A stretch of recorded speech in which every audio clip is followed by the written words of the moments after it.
I am currently Godzilla. Hold on, let me fix that. This is why. I mean, I can think of worse DMs. Yeah, true. I've played under worse DMs. But anyway, This is why.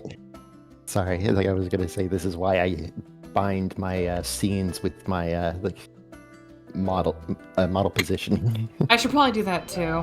But anyway, hello everyone. How are you all doing? It is a lovely day for fuckery to happen. I love fuckery. I mean, I cannot deny the allegations. Nor would I want to. But anyway, yeah, And it would be very against my interest if I were to do so on today in particular. True. Anyway, just as a little heads up, everyone, Litro is now relegated to a guest star for later episodes because of current obligations that he has to cover outside of this.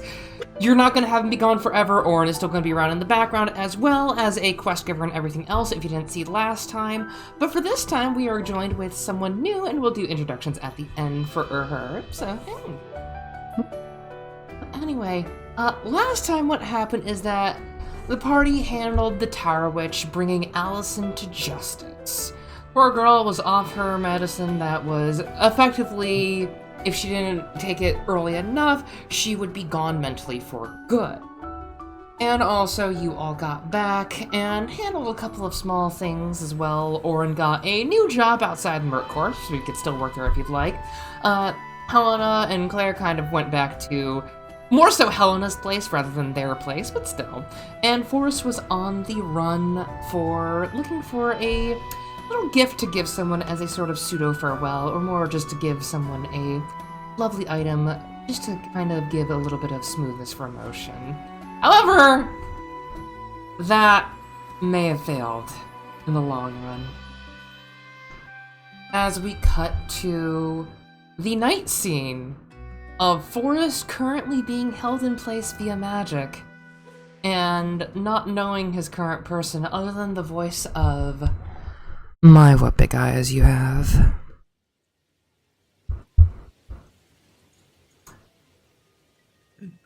You hear a tromping of boots behind you, and they come in front.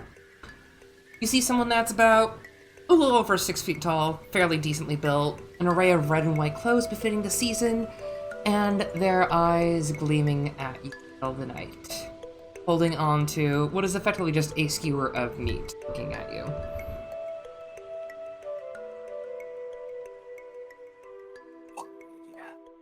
How am I held in place? She looks at you and gives you like a look up and down, and gets immediately closer, like one big step to look at you, and just Oh, I thought you were Krat at first. What are you doing down here? I was looking for something, a gift for a small child of a partner who has left our group. She keeps, like, kind of pacing around you, giving you a good look up and down, and just, like, pokes at your back and releases you from this. Don't move. Forrest, like, immediately while released, Forrest is still in the, like, probably, like, mid-stride, so he's not moving. What is a Fable doing down here? Usually you would stay up north, where you would belong. Definitely not one to go. Okay, oh. Definitely the nature.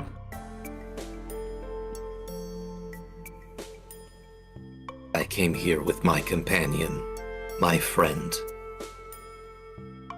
So I've got a question. Shoot. Would you like to roll anything? I'm gonna say, can I roll to see if Forrest knows what kind of person this is, or, the general vibe? Like, is he familiar with somebody like this? Because they for sure ain't a human. Give a insight and willpower DC of, we'll say 13 for this one. I almost hit might instead. So you said insight willpower? Insight willpower.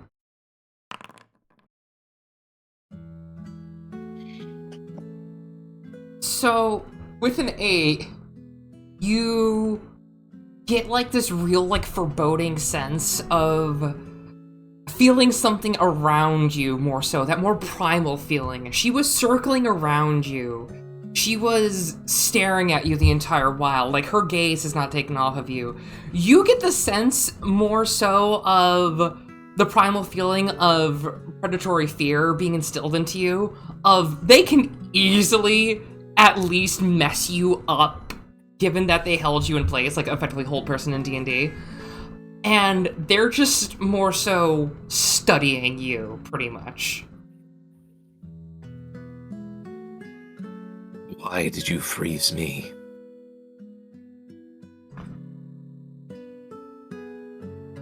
You would too if there was anything threatening in your territory. So what is it, dear? I'm not a threat. I am simply here with my companion. This is our new home, I believe.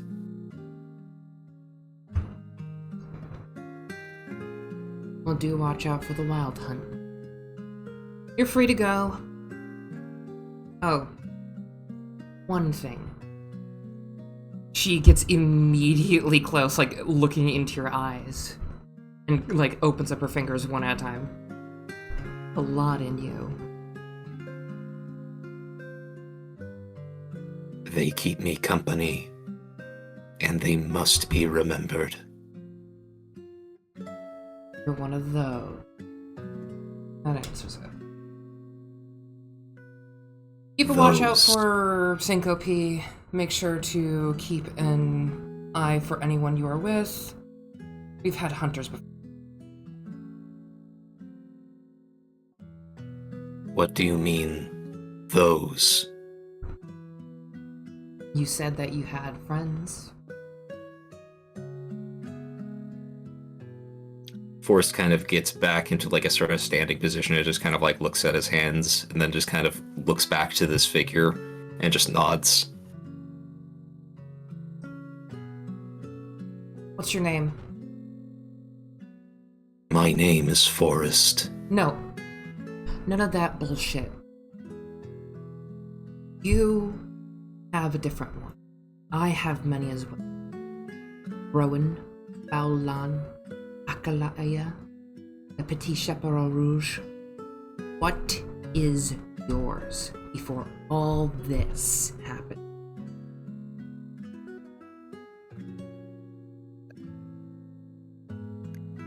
I cannot remember. As you say that, she just kind of crosses her arms. Oh, you got to. Okay.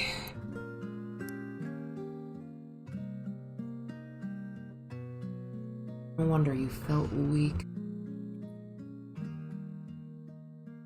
I would have been able to hear you a while ago. Word of advice, stay away from Coyote.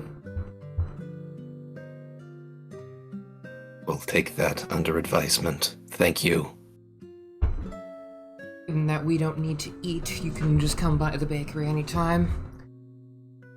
Junebug will be there to assist as well if I'm not. Granted, they're more away than I am. If you see them around, do not interact unless they come to you first. Afterwards, you are free to interact as well. You flew too close to something you were not supposed to. And you will be lost until something happens. However, in this state, you are more vegetative than it.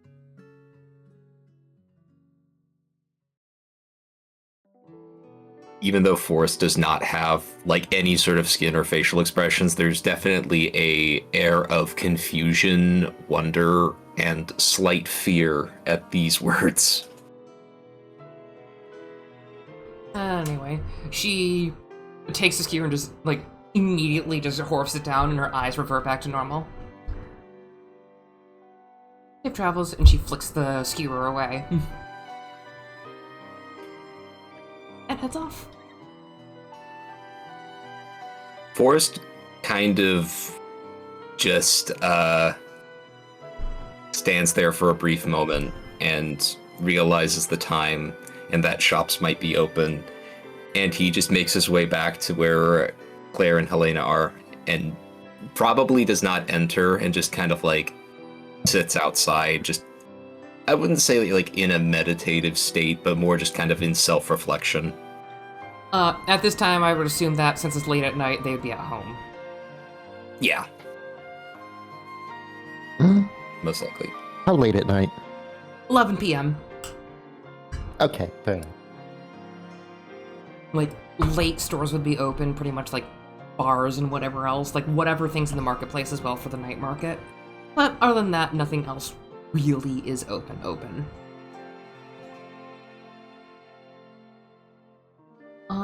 If that is all for what anyone would want, I have something a little fun.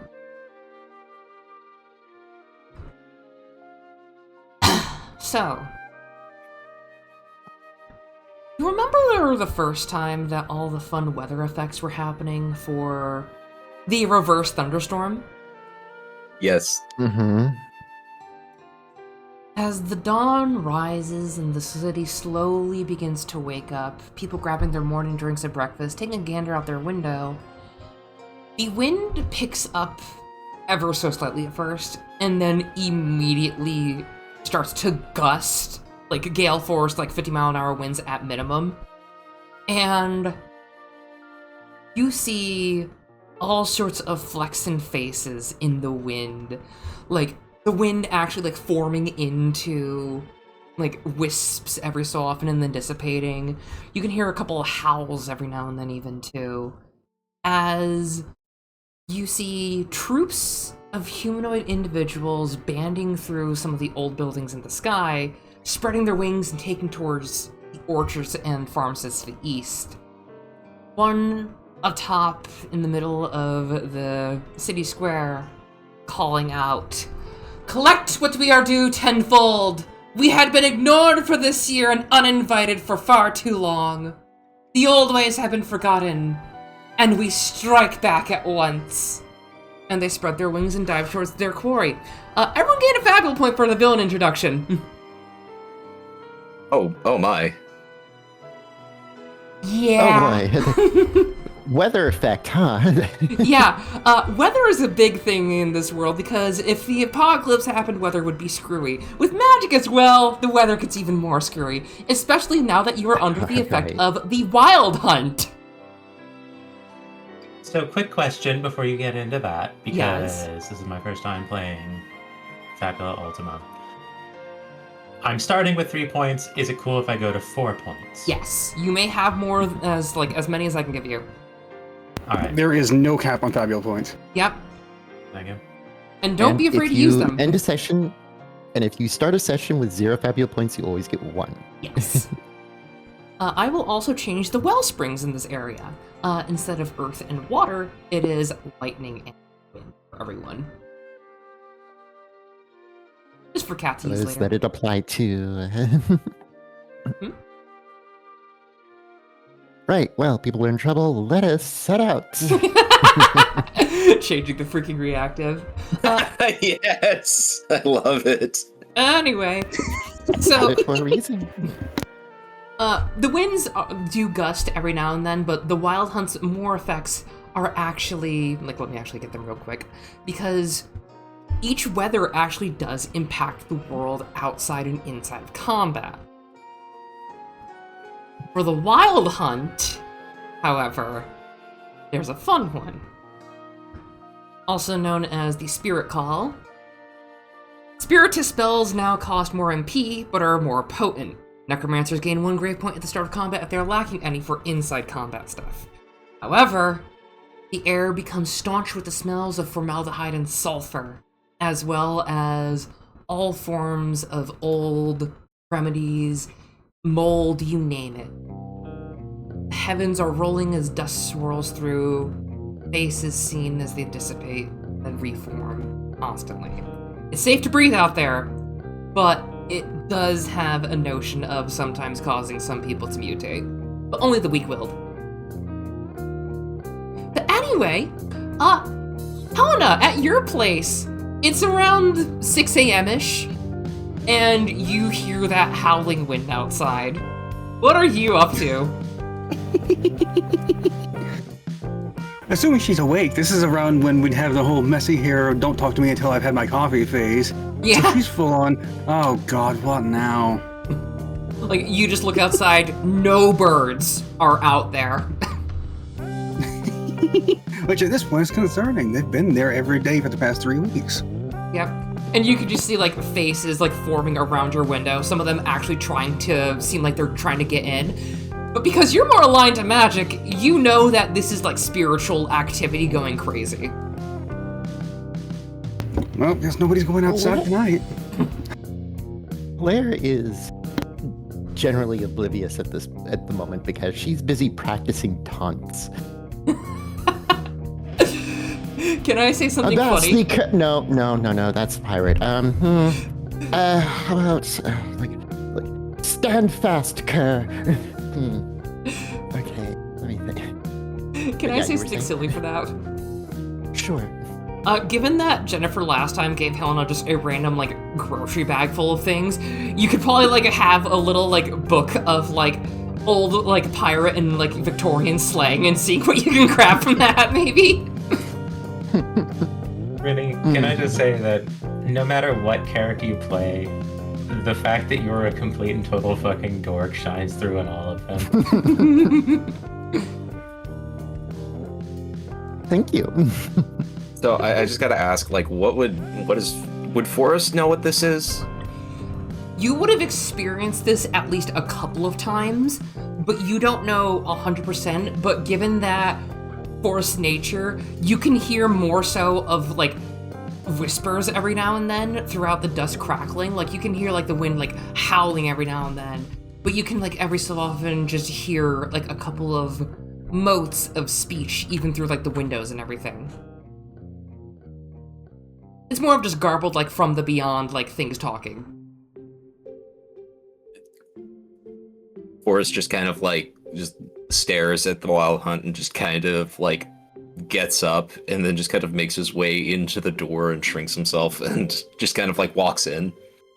Good morning. Oh, hey, Forrest. Sorry, I was just practicing in the mirror for a little bit. Does Helena have a mirror? Yeah, probably by now. That's a lot of fur to brush. Oh my gosh, you have to use like 10 bottles of freaking conditioner. If we even have that. I mean, yeah. Forrest, would Forrest know what the wild hunt is? You would at least be able to call it from another name. Spirit Call is another one that they use.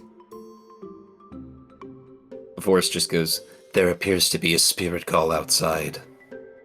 Oh, that's nice. What's a spirit call? And Forrest will explain what a spirit call is to Claire. I want to hear what your words would be, given that I'm curious what Forrest would see it as, given that you can hear things talking specifically. Voices of fallen in a storm, and creatures that declared themselves as the Wild Hunt are making their way above and plummeting towards the city square, I believe. I hear many voices in the winds. Claire holds up a finger, opens her mouth to say something, pauses, lowers her finger, and then puts her hand up again. It's like, is that bad? I think that's bad. I'm gonna check on people, and she starts walking outside. You go out the front door? Yes. So, you go outside, you are completely, like, nothing. Nothing is going on. If anything, it seems like all the, like, dust and the faces are, like, swirling around you specifically. It's more of, like, you don't hear Forrest saying, like, what Forrest said of them talking. You hear more of just, like, wind and dust storm You feel like you'd probably like have the sniffles afterwards a little bit if you stay out for like far too long. But other than that, no like weird tingles, like where you would feel like getting like a sunburn or something from like extra sunlight in some areas. You don't feel like the weirdness of like the reverse thunderstorm with like the intense weather change. You just basically feel like, oh, this is just a windstorm. Like think like, But like there a are March. faces, right? Yeah, like every so often you can see like wisps forming out of the dust. So Claire sees this, gears start to spin in her head, and then she looks back over to Forrest. Nobody's being hurt by this, right? Did Forrest know that? No one is being hurt right now. No. It's not gonna kill you if you go outside, I mean, if that's what you're worried about. Claire even sees like someone going on their bike. They're just like wearing like a little like mask to keep the dust out, and they just like wave at you, and then they ask if they want a newspaper. She waves back, and it's like, yes, I would like that. Thank you very much. All right, 1 coinage, please. Certainly. And dropping from. All right. Yeah, here we go. All right. He hands you a newspaper. It's kind of fairly thin, but still, it's a newspaper. And she immediately hands it to Forrest. It's like, I think I'm going to practice outside. It's like, and so she spends a little bit outside, and the entire thing is just her looking into the wind, and every time she sees a face, she immediately tries to insult it before it disappears. Oh my god. Real quick, because I don't know the exacts of provoke, do you have to roll anything for it? Let's see. An opposed might willpower check against enemy C. I'm sorry if you heard that motorcycle. Opposed might willpower check. Mm-hmm. I'm going to say just roll might and willpower with a difficulty of 10 real quick. I just want to see if something happens. Mm-hmm. Oh boy. So just open and not opposed? Yeah, just open. Or is it attribute? Okay, open. All right. Might willpower. Here we go. Oh my gosh. Nice. So with a 12... She is on a roll. Yeah. You oddly hear the wind like stop for a second around you, and what looks like large clumps of like a blackish gray dust, like think of like powdered like slate stone or something like that, whirls around and then just books it off into the woods, pretty much. They're out here being like, the spatula of justice shall scramble the eggs of your malfeasance. Forrest just hears that and just goes like, taking recent activity into practice, huh? Yeah. I can't wait for my character to show up and tell you it's called a Turner, idiot. What's Forrest doing? Forrest just hears like, does Claire actually say that? Yes, she just yells. Forrest looks at Claire and just goes, "What?" Just leans out the door like, what? Claire just provokes everyone on like in the localized neighborhood into confusion. No. Forrest just was like, what's going on? just out of confusion, not provoked or anything. Just like, huh? Does the storm have strange effects on her? No, he's just confused why she just said that suddenly. Forrest has the two brain cells rubbed together, huh? Even the cat leaning out the door frame like, what was that? I'm What a strangely specific thing. I see. Oh my god. What's Helena actually doing? Exactly as described, leaning out the door. You just heard that and is going, what a very unusual and specific thing to be saying. Hair mussed up, mug of coffee in hand. Like, the fuck? Yeah, pretty much. Alright. I think during this time, Forrest will just kind of like look at his scrap robes that he made and kind of sees the attire that everyone else has, and he just kind of goes, I might need to see a tailor. I look off.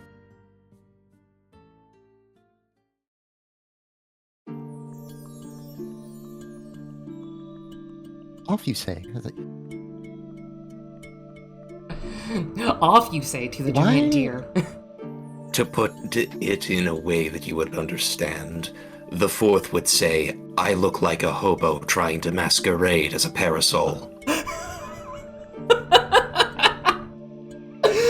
What? that's not entirely inaccurate, but like, well, I guess if you want clothing, you can have clothing. I'm not going to stop you.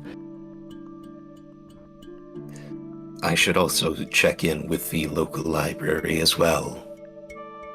You mean your workplace?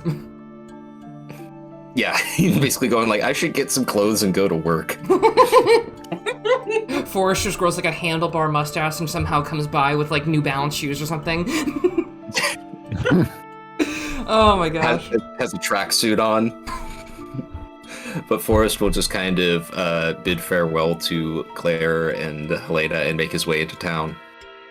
All right. I'm just Comes back in a tracksuit and vintage Converse. I'm just like over here wondering if anyone is just going to like follow this mental image of mine with just like, okay, imagine Forrest, now imagine a button-down blouse and a pencil skirt. Freaking straps to like complete the hipster set. Like suspenders. Oh my gosh. But so Claire's outside practicing. Helena, what's the plan for today? I need to go get that chalk now that I can actually afford it. Forrest. Yes, that is very important.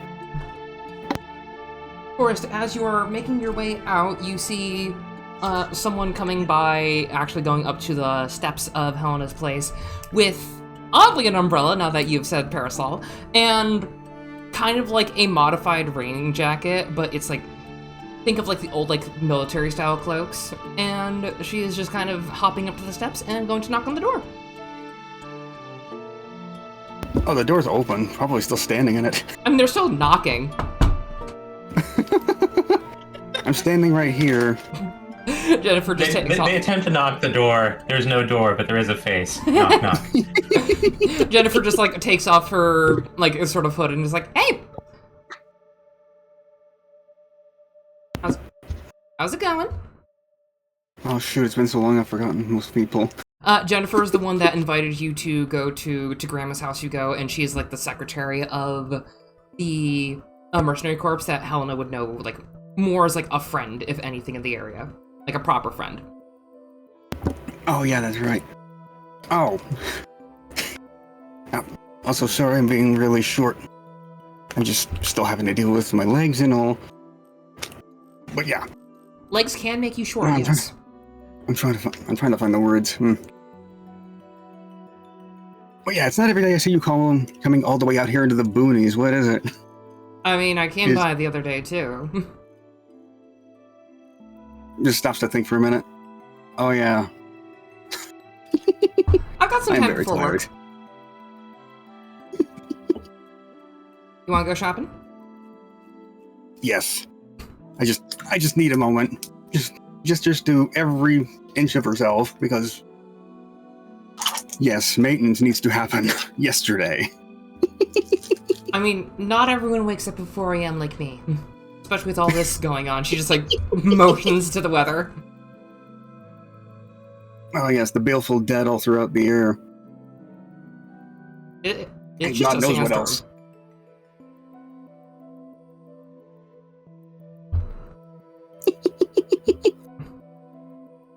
Look, call it whatever you want. It's just a dust storm to me. I want to go to the mall, if that's okay, because I am waiting for the merchants to come by, actually. They should be coming in by the evening, but I do want to see if one of the more prominent ones will be up ahead like usual, because she always has the cool stuff, you know? Yeah, I'll be back down in a few minutes. Yeah, alright, cool. You can occupy yourself somehow, yes? She just kind of hears, like, what's going on out back, and is like, I'm gonna see what they're up to.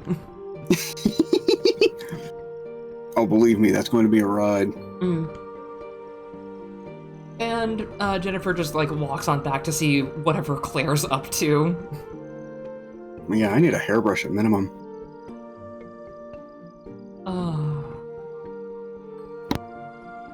So, Forrest, you are going to your job, right? He's actually going to go get better clothing, then go to his job. He feels like it would be more fitting to actually, wear clothes to a workplace. Rather than stitch together nonsense that you found in a hole. Yeah, there's like 3 different shirts that are all different colors. They're tried to be like some sort of like pattern, but it's all just a mishmash hodgepodge. Like I said, hobo acting as a parasol. So, would you want to go to the mall or try to find something else first? Because you've been there and you've seen a couple of clothing shops. I'd say he'd probably look for something that could actually like tailor something to him, or at least, make something that to fit his size. All right.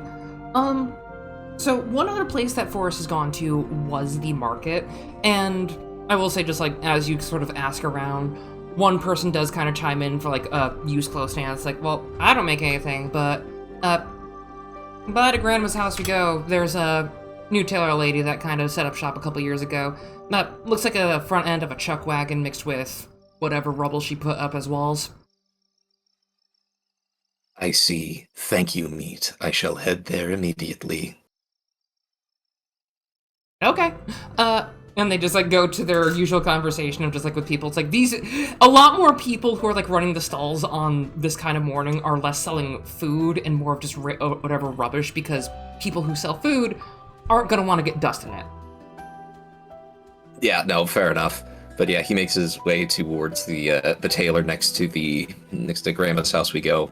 So, as you get there, you see like a decent sized line. And you get that kind of sense of foreboding as you are near it, because it's literally right next door.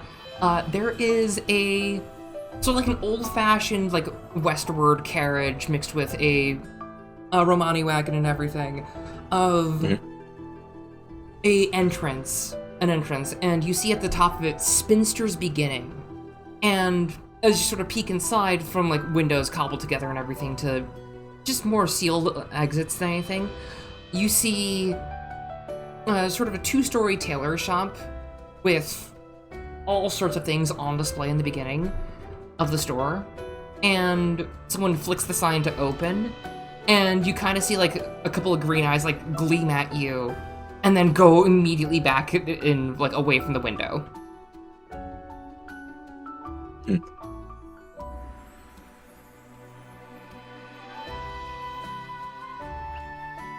What will Forrest do?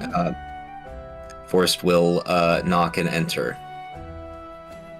So, you hear a couple things of like shuffling around boxes and whatever, and you see a giant array of clothing all around the walls, while the interior for the central area is more open for all sorts of things of mannequins. There's a couple of areas for seating and whatnot. There's even a couple of like fabric swatches and stuff around with boxes and measuring tools with a big desk in the end. And there's a little bell that says ring for service, but you do feel like someone else is kind of like moving around, even just in the general vicinity of where someone would be for working and everything. Mm-hmm. And I'm sorry.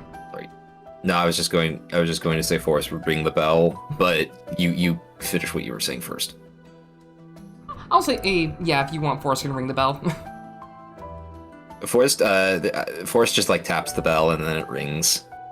So, as you do, someone kind of fairly short just leaps more so like a scared cat outside of whatever box of fabric and material they were going with, and just go, ah!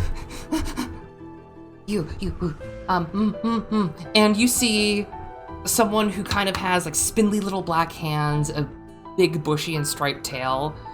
Some of their face is covered in like little flecks of like fluff and little bits of fabric that like were kind of like cuttings and everything. And you see a little raccoon mutant kind of staring up at you and trying to steal their nerves. They clear their throat. It's like, hello, welcome to Spinster's Beginning. What can I do for you? would like to request some clothing for me. Custom fit or pre-made? I likely don't have anything pre-made for your size, but that is... She's just kind of staring at the bony body, just using kind of like a measuring tape to already get measurements on Forrest. I'd say he's probably like not at his like actual size. He just kind of shrank down to enter the door, but he goes, "A custom job, yes. Unfortunately, this is not my actual height." Oh, you have a certain minimum requirement for it? And she's just staring intensely, more just, this is a fresh job, this is something that is interesting to do for builds.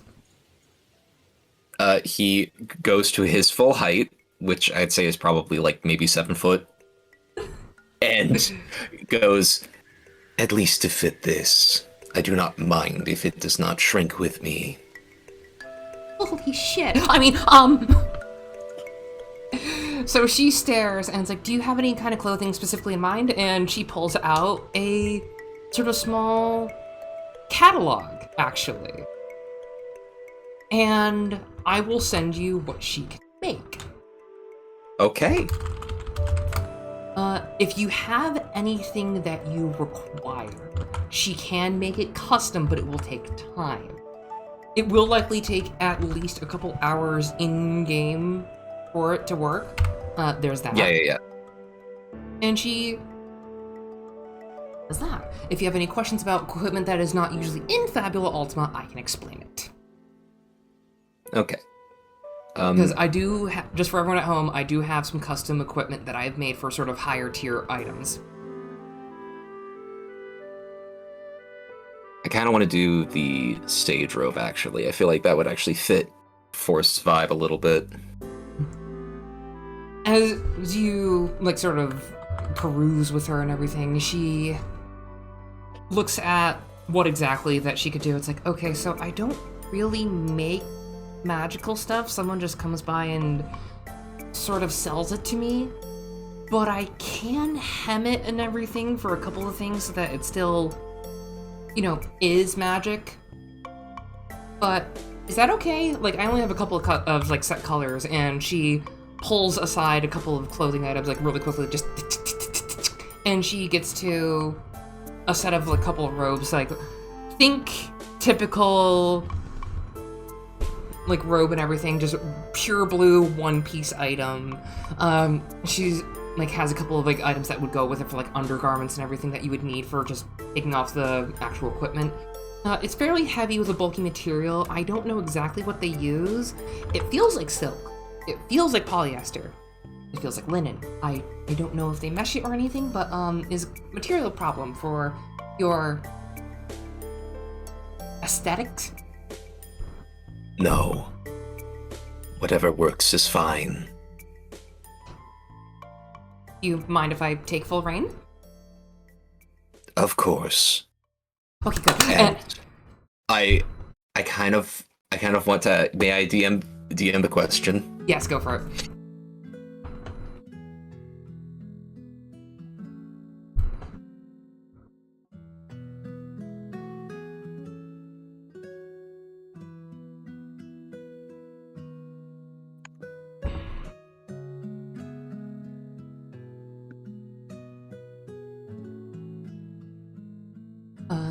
I will go to... Yeah, I sent it. Sorry, I'm a very slow typer. Yes, go for it. He goes, "My only request, could you make it yellow?" Yellow. Yellow is a complementary color, and she pulls out a sort of mixed color piece, like it kind of like fades down slowly, kind of like a gradient. This goes from a dandelion yellow at the top to a sort of sunset yellow and orange. Is that okay? That is completely acceptable. Okay. Thank you, Neat.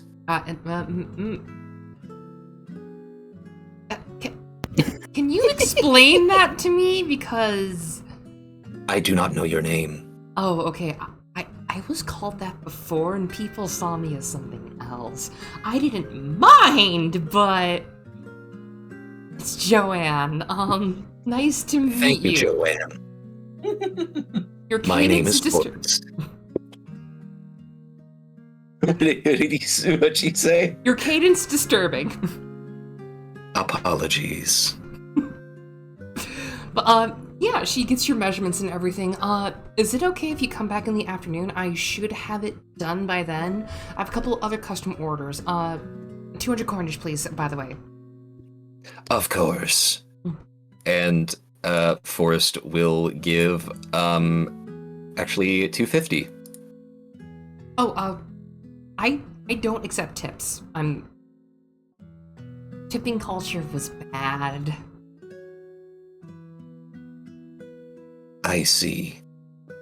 Apologies. Memories of others tend to get into the ways of reality. Oh, And you'll need 200 coinage. That's okay. Thank you. Thank you very much. And she gets to work.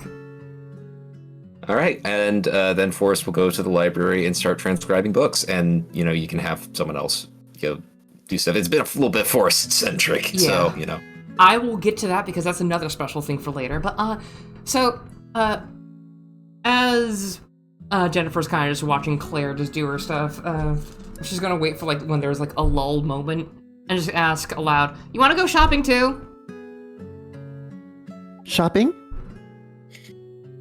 Yeah, the merchants and everything from caravans and whatnot are going to be coming down soon. Oh, yes! I would absolutely love to go shopping. I definitely need to top off my equipment. And I would want to know, get some information on what's been happening outside. Information on what? I am a secretary. I hear everyone's stuff. Well, I mean more so outside of, the city. I've been traveling for a bit, but I just kind of want to know what's been going on with the world. Well, I can't help you much there. They usually do a line from top of Canada down to bits of Mexico and everything where that used to be. Well, I would love to talk with you about it.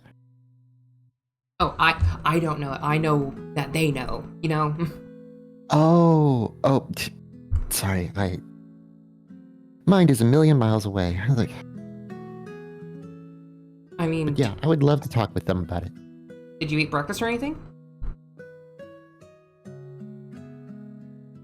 She looks at her, thinks, is dead silent for a moment. I had water. You need more than water, especially if you're going to be working out. I know, I just... Why did I forget breakfast? I mean, I forget breakfast sometimes. Yeah, no, I'm gonna get breakfast. Do you want to join me? I was going to get it out to eat. I'm good with that. Alright. I did just get paid.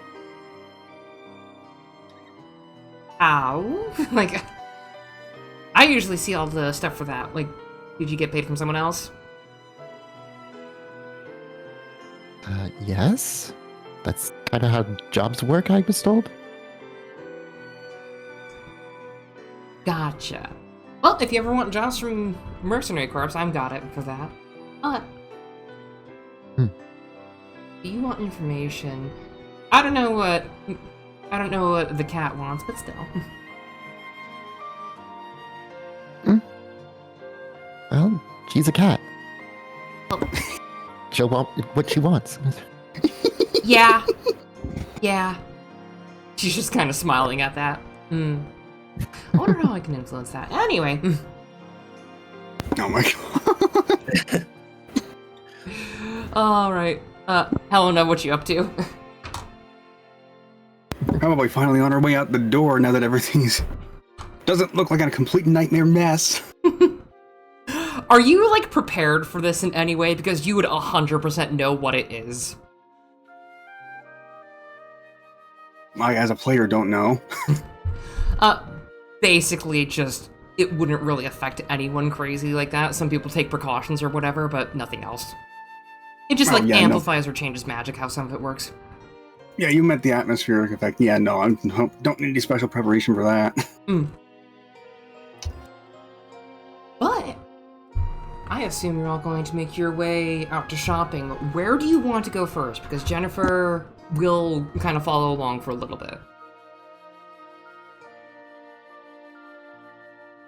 Well, going by what I heard, it sounds like someone needs to eat something.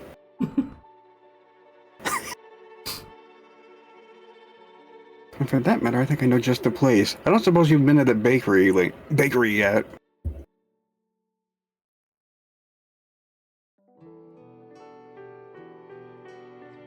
Bernia? What? Helena was asking you a question. Oh, shoot. Now, the player me has zoned out. Please repeat that. I don't suppose you've been to the bakery yet, like properly. I don't think so. Alright, we're taking you there. You need to eat something. You haven't bothered eating in your mornings for the past 2 days. What? You haven't bothered eating in your mornings for the past 2 days. How? Oh, you were going to love what Rowan cooks then?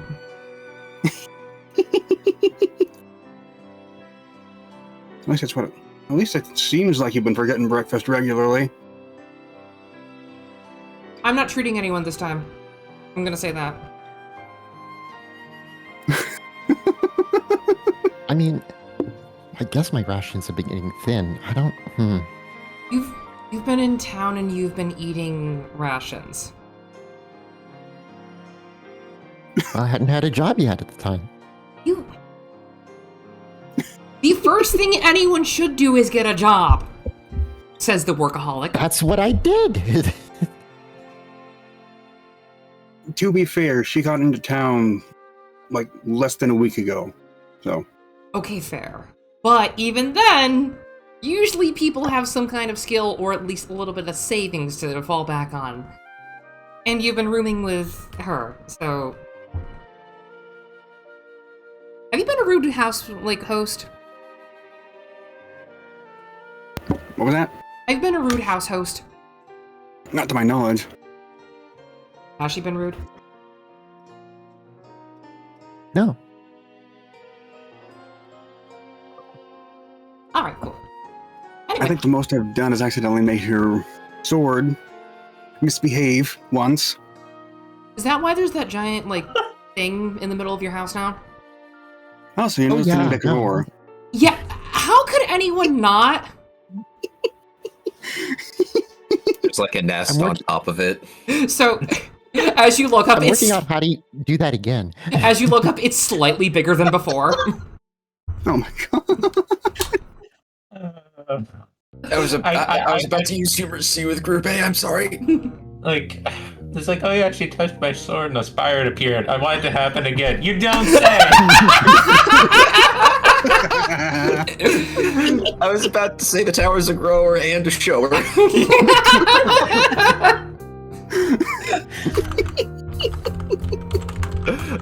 My goodness, I didn't know you felt that way. Yeah. And all this goes over Claire's head. Anyway, if you're all prepared, she's going to... Well, Helena and Jennifer are going to both take Claire to Grandma's house we go, which is in the southernmost part of the city. It is, comparatively to a couple of areas you've been, Claire, it is extremely clean. Even around Helena's area, the streets and sidewalks are fairly well maintained, but lawns and some things go uncut for a couple houses unless it's needs to be trimmed 100%. But this area is superbly clean, devoid of any kind of rubbish, litter, you name it. Even cars are shoved aside for old ruined ones, and even put in alleyways and whatnot, or just not even there.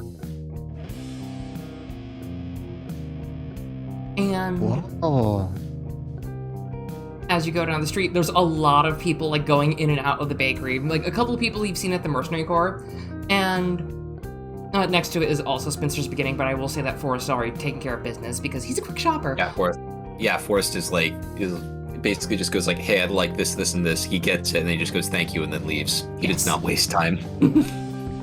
And as you go, you hear the little tingling of the bell opening, bell at the door opening, and you see mountains of fresh baked pastries, bread, you name it. And it smells phenomenal in here. Like, as soon as you go in, it's early morning, there's a lot of freaking people getting breakfast and just, like, general shopping. And at the front desk, you see someone black-haired, about average in height, fairly young, and they just lean over, welcome, and they get back to work.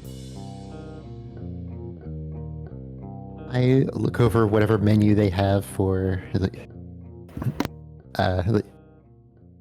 this place, for things to eat, to order. So they have a couple of, like, mainstays and everything.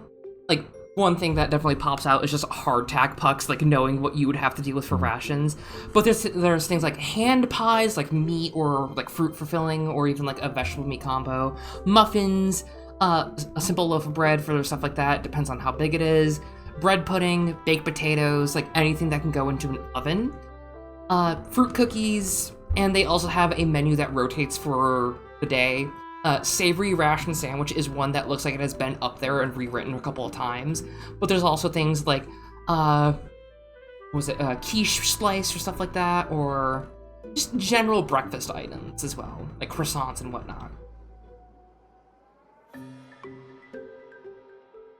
Claire looks this over. Like, If you asked, I'm sure they still have some sweets from yesterday. it's like, and it's just back and forth, like her, like looking around, looking into it, and it's just back and forth before she nods, walks up to the counter. Person, how tall is Claire? How tall is Claire? Oh my gosh. Gosh, I'd say maybe, hold on, do I have it written down already? I do not, so I will put it down as maybe 5'10", a little taller than she should normally. Yeah, this person's 5'6". People. They look fairly androgynous and everything. And they're wearing, like, the usual, like, sort of terry rag across their head and big vest, apron, kind of poofy Victorian kind of, like, bakery equipment. And they just smile. It's like, hi, what can I do for you? And you have this scene where Claire opens her mouth and then immediately cuts to her with 2 plates of things. Did you actually, like, pick up the bread and everything? She just ordered a crap ton of stuff and is just going to town with it. Full on, like, shonen protagonist mountain of food levels. Okay, real talk. How much would you actually want? I definitely want more than normal. Maybe something that would, like, she probably spends twice as much on food than most people when she has the chance. I will Can I just take a moment to say that this is the experience of going to some place with Rooney up until we get to the large amount of food. Yes, oh my gosh. Unfortunately. I take forever in a day to eat anything, and not nearly as much as Fornea does. I'll just say you just take like 150 off. This woman took 4 hours to eat a sandwich until I forced the issue. Jeez. A blindfold was involved.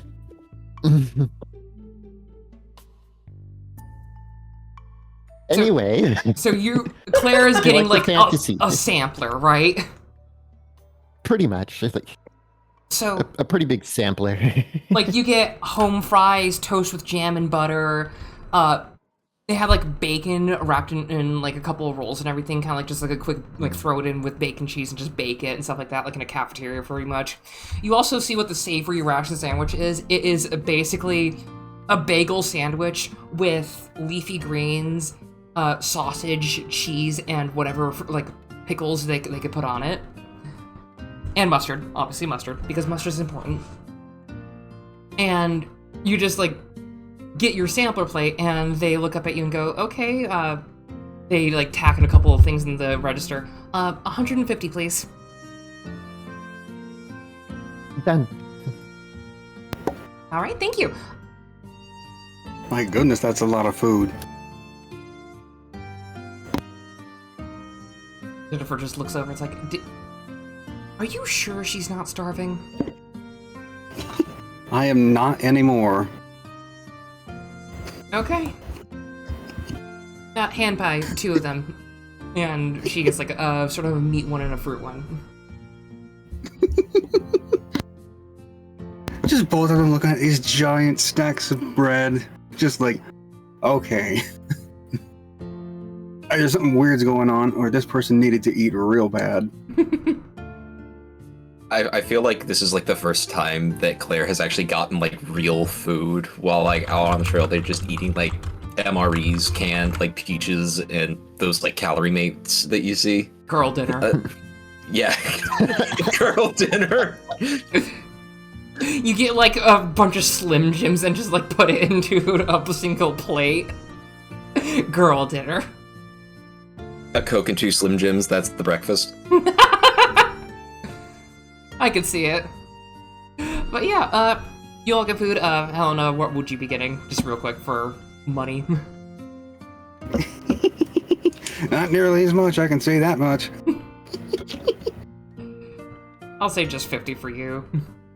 Yeah. Oh god, I keep losing track of my windows. You're good. Yeah, Jennifer's just kind of munching around. It's like, okay, so I want to go to the mall.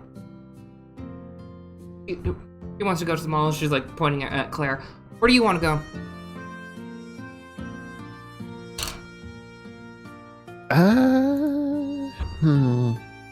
She was pointing at Helena. Sorry. Oh, sorry. You can say it too. Sorry, words escape me.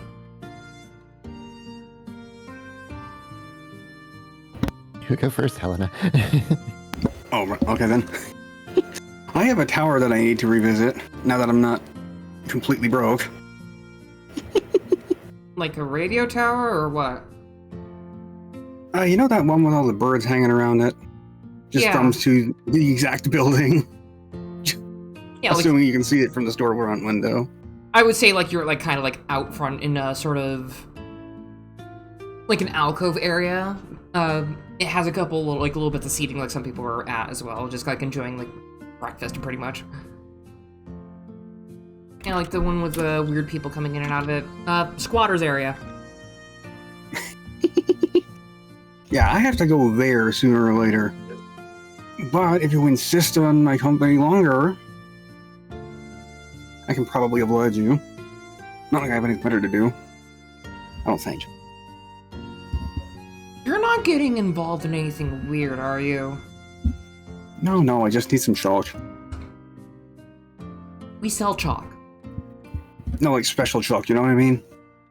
Is this slang for drugs? No! What are Just you bantering getting? about this on their way to the mall. Like, she's just already following Jennifer to the mall, and they're still bantering about this. Look, I just need magic dust. Are you sure it's not drugs? I need some white powder. We don't sell that. I meant flour. Rowan does not sell her flour, I will say. She does not sell her baking ingredients. Yeah, you gotta bring that yourself. I mean, you can, but you'd pay full price otherwise. I mean, there's acorn flour, so, you know, it's not totally impossible. You're talking to an area that has fields of corn and grain on the outside that you just came in. And orchards. Anyway, on your way to the mall, actually, you see large swaths of people compared to normal. Like, you even see a couple of, like, cars coming in and rolling up, where they wouldn't usually, like, allow most people who would drive in to do so, except for, like, a certain parking area. No, these people are driving down to sort of, like, an old, you know, like those parking station towers that had, like, the multiple floors and whatever, and, like, a toll booth to get in and out. like ones near stadiums and whatnot.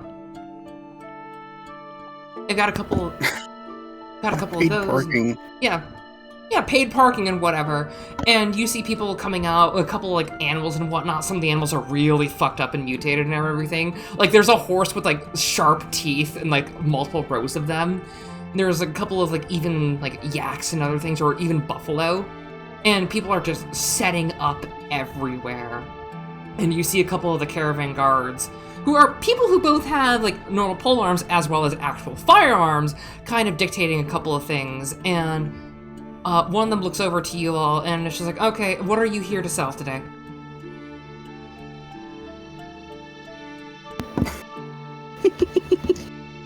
Just points down at Jennifer like she'd know. We're not selling anything we're going to buy. Apologies, I am tired. You're here early. Oh my gosh. Usual area, they'll be setting up for some merchants.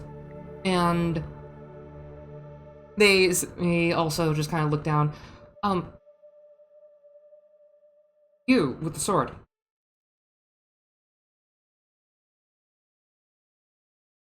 Yes. Where did you get that?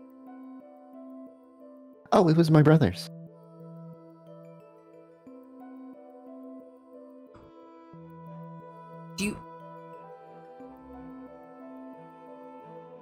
I saw someone who was blocking a couple of things that looked like bits of it. They'll be down in the crafters area. They were very, very weird. But, I've been up since 3 a.m. I got 2 hours of sleep. I'm going to fall asleep in a moment. That's not healthy for you. It's not. Go get some sleep. I have a job. I would say to go down there because they left a lasting impression on me and hope that they don't bother any of the other workers. And seeing as how you have that, it might be up their alley and you'd be able to keep them busy for an hour or so. Please do this as a favor for me, but also just to get them to not be as trouble. All right. Sounds like fun.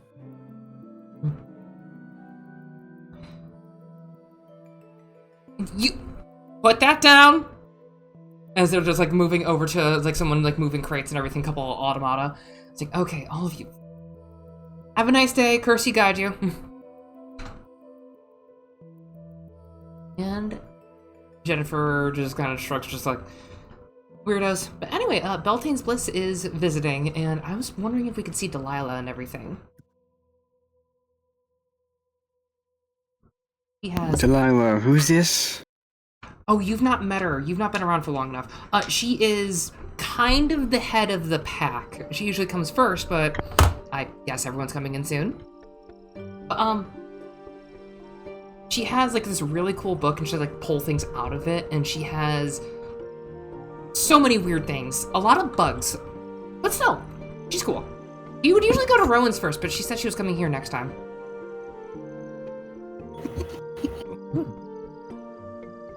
Directly to Rowan, that's interesting. She would put out like a stand out there first, but now that more like other shops and things and like residents work there, around there, then they don't do that anymore. She looks like she's about to start getting suspicious, but then she just seems to drop it like, yeah, I must have a love for baking. Or pastry. I can get that. She'd always try to get Rowan to cook some of the bugs into things. She did once, but after that, no more. Yeah, that sounds about right. For someone with a lot of bugs. Anyway, you all go in? Yes. So, as you descend the stairs, let me get the shopping music going. Oh, wait, that needs to be paused. There we go. I'm kind of sad that it doesn't auto-pause things. Anywho. One moment.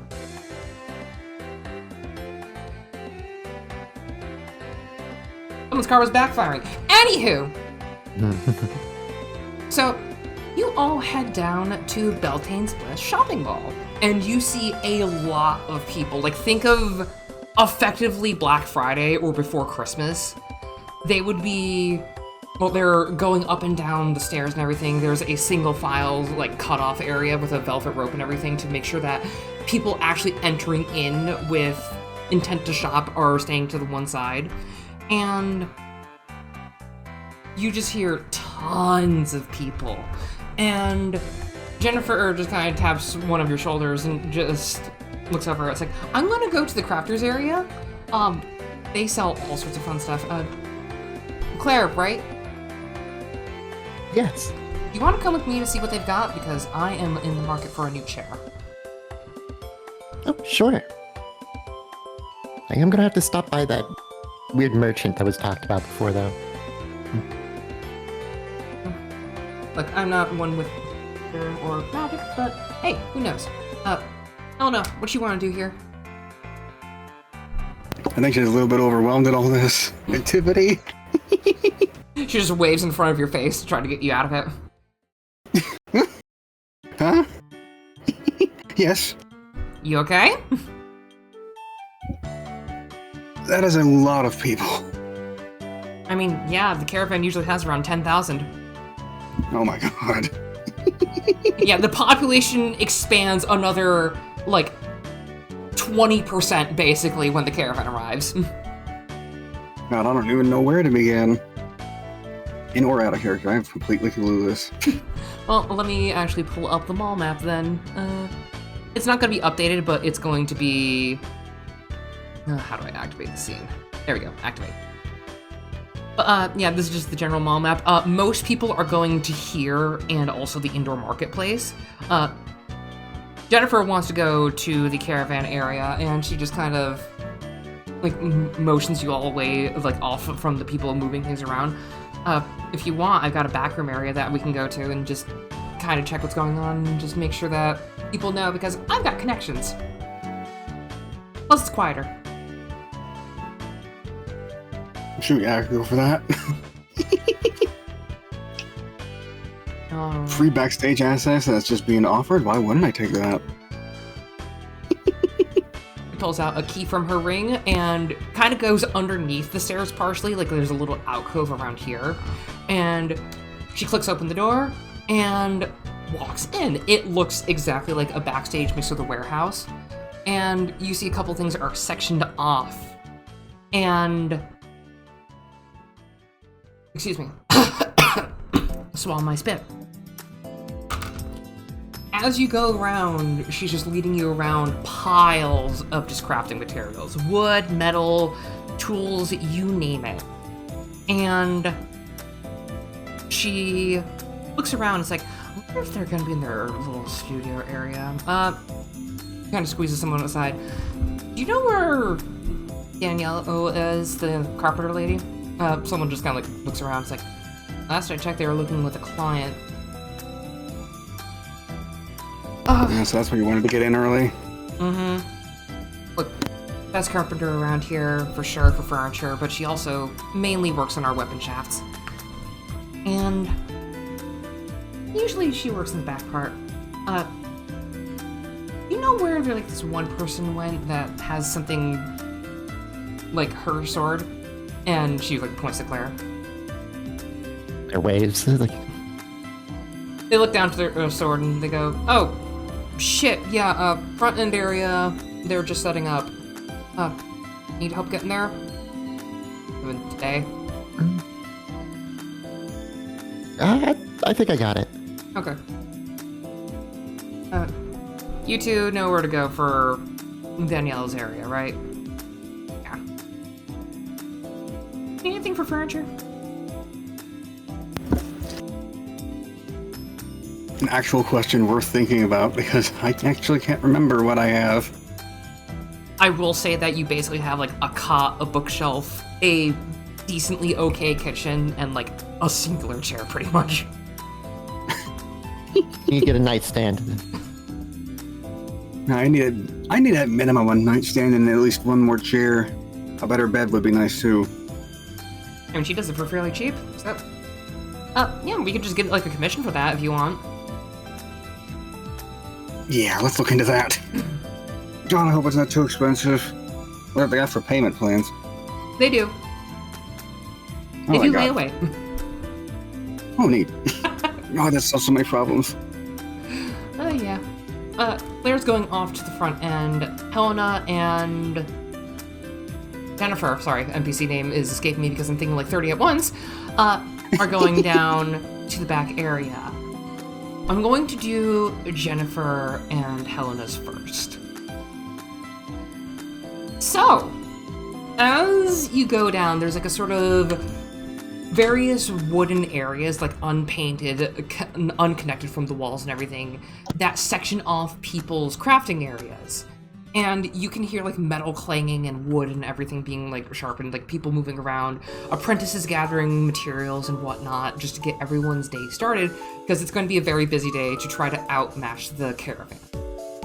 And you go to a door that has one of those like wooden blanks, like a slice of wood, has been kept the bark around it and has been laser engraved sort of with Danielle's shop, like PE at the end of shop. And she just barges right in. And I'm going to say, as they're finishing up and getting their clothes back on, hey Fornia, you want to introduce your character as they've just been doing something a little interesting in the back?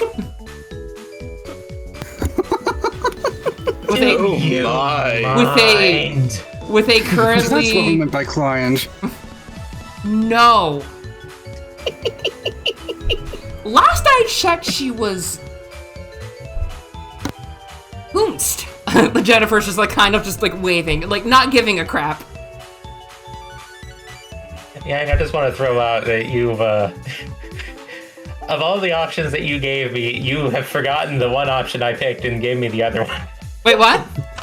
It was supposed to be Danielle. I said Danielle. Was it? Okay, I mean, I keep hearing Janine or whatever. Jennifer's the one who opened the door. She's like the NPC that's like... Oh, I see. Okay. She has the I see what you backstage mean. access. Right, okay, anyway. You do as well, Yeah, so- in another way. So yeah, there's a rather average height woman with a lot of black, wearing a lot of black, wearing a lot of leather, bearing a lot of curves, tucking herself away, and has very broad wings, who is very cross at being intruded upon during an intimate moment. Do you mind? Just leans into Jennifer and is like, when you mentioned client, this wasn't what I had in mind. I didn't either. She just shuts the door for a moment. Look, I don't know what's going on. Usually they don't do this here, obviously. They keep it business standards. But that is the new standard that I'm not going to go to. She just, turns over, knocks, actually. After shutting the door, just like you hear like them outside, she just knocks. You know what, why not? The woman will open the door. Now a bit more presentable. Very evident that activity had just occurred, and there are some things still dribbling here and there. Interesting. 1, sorry. 2, who are you? 3, is she okay? As she's pointing out to the currently passed out woman. She'll live. I didn't take so much, she'll die. Should wake up in about 8 hours. Fuck me, okay. I'm not down for that. I'm saying that as the explicitive. She's like, Or choice of word. I have roomed with someone before who was like this, don't worry. As she's looking at Helena. Jennifer, I work at the Mercenary Corps. Nice to meet you. I was trying to look for her for a commission, and I see that you have dealt with some things, and you said 8 hours. Okay, there goes my plan for the day. I was hungry. I just came in from the west. It's very tiring out there. Can you speak up a little bit? You are quiet and on 200%. Oh, sorry. Hang on. Wait, hang on. Is it on the... No, it's on the right. It's on the right speaker. All right. I'll lean in more. I was tired. I just came in from the west. I was very hungry. As soon as you say the West, there should be like alarm bells flaring in currently Helena and Jennifer's heads. The prairie wastes. Yeah. Is that a problem? More impossible. Just did What it. how impossible is? Just did it like her.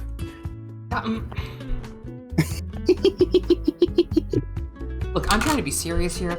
So, you came in from the west, you know, the prairie waste, where if you go in, you're basically never to come back properly, unless if you were to either come out at a different time or a different space, millions of miles away, potentially. There's so much going on here.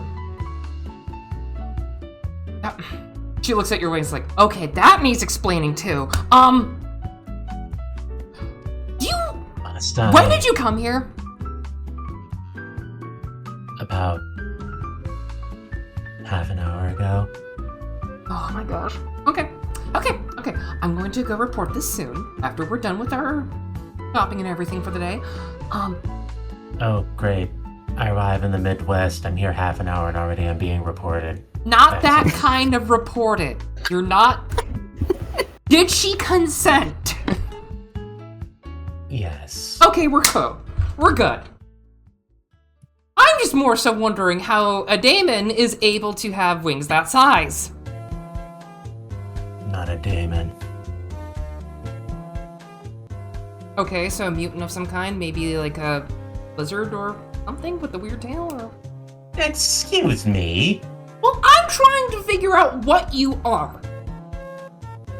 And I'm trying to go about my day after having just been interrupted mid-meal. Look, I don't know... I'm sorry? Like, she's more of just, like, doesn't know what to say, just kind of flummoxed and just frazzled, just staring. It's like, okay. May I have your name, please? Just to know what to say for if I see you again, because you at least seem a decent person. I said mine. It's only polite.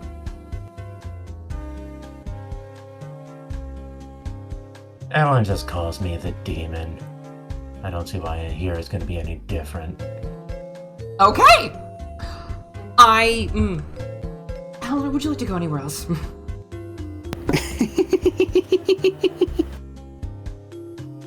As long as I'm here... I feel like there was somewhere specific that I wanted to go, but I forgot what it was called. Do you But I need noticed the antique shop on the directory. the Old Muse. And there's also Yes. Antiques and More, which is like a different store. Antiques and More was the one I was looking at on the map, so... Gotcha. Yang, do you want to throw the... Did you throw the image onto the stream? I completely forgot. Yeah. Yeah, let me give you the non-transparent one. I discovered there's an error in the transparent one. Gotcha. There you go.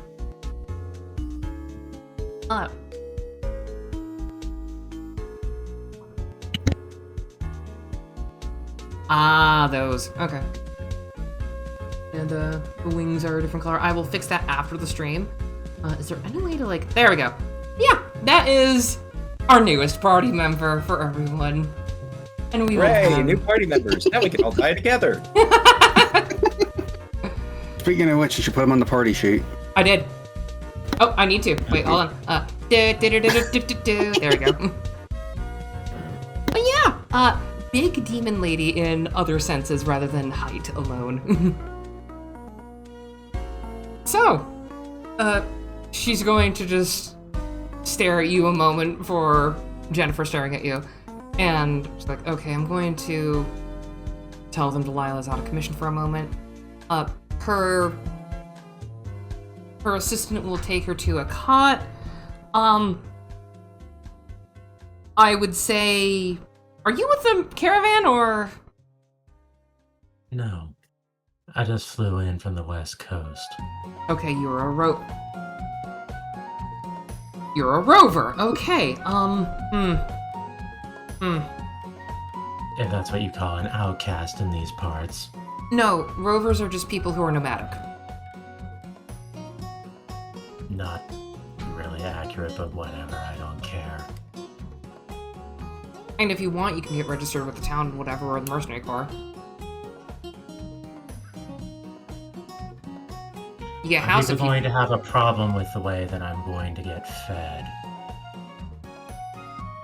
Look, there's a lot of stores in the northwest part of town where people get fed that kind of way.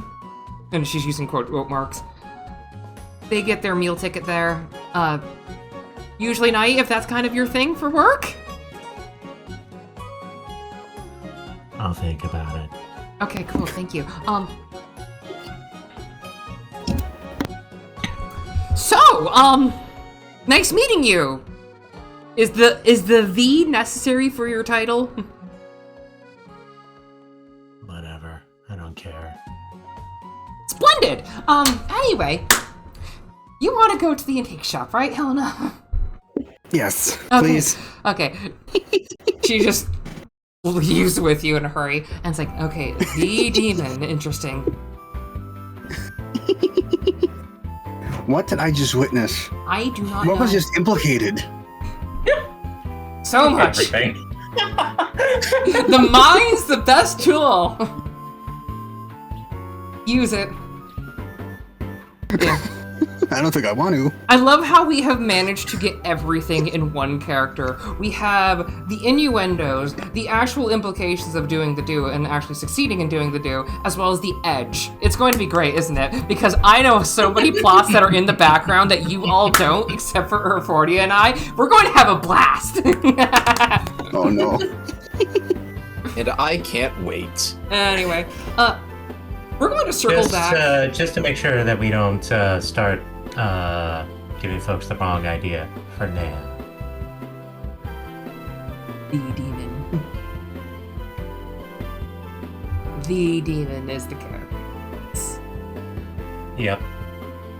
This is totally not just because I'm terrible at names and better at titles. Don't worry, names are a fun thing around here. Anyway, so I'm actually going to go to Forest because that'll be fairly quick. Then I'll go back to Claire, Helena, and Jennifer at the antique shop, as well as the Roost Treasury, and then back to the demon.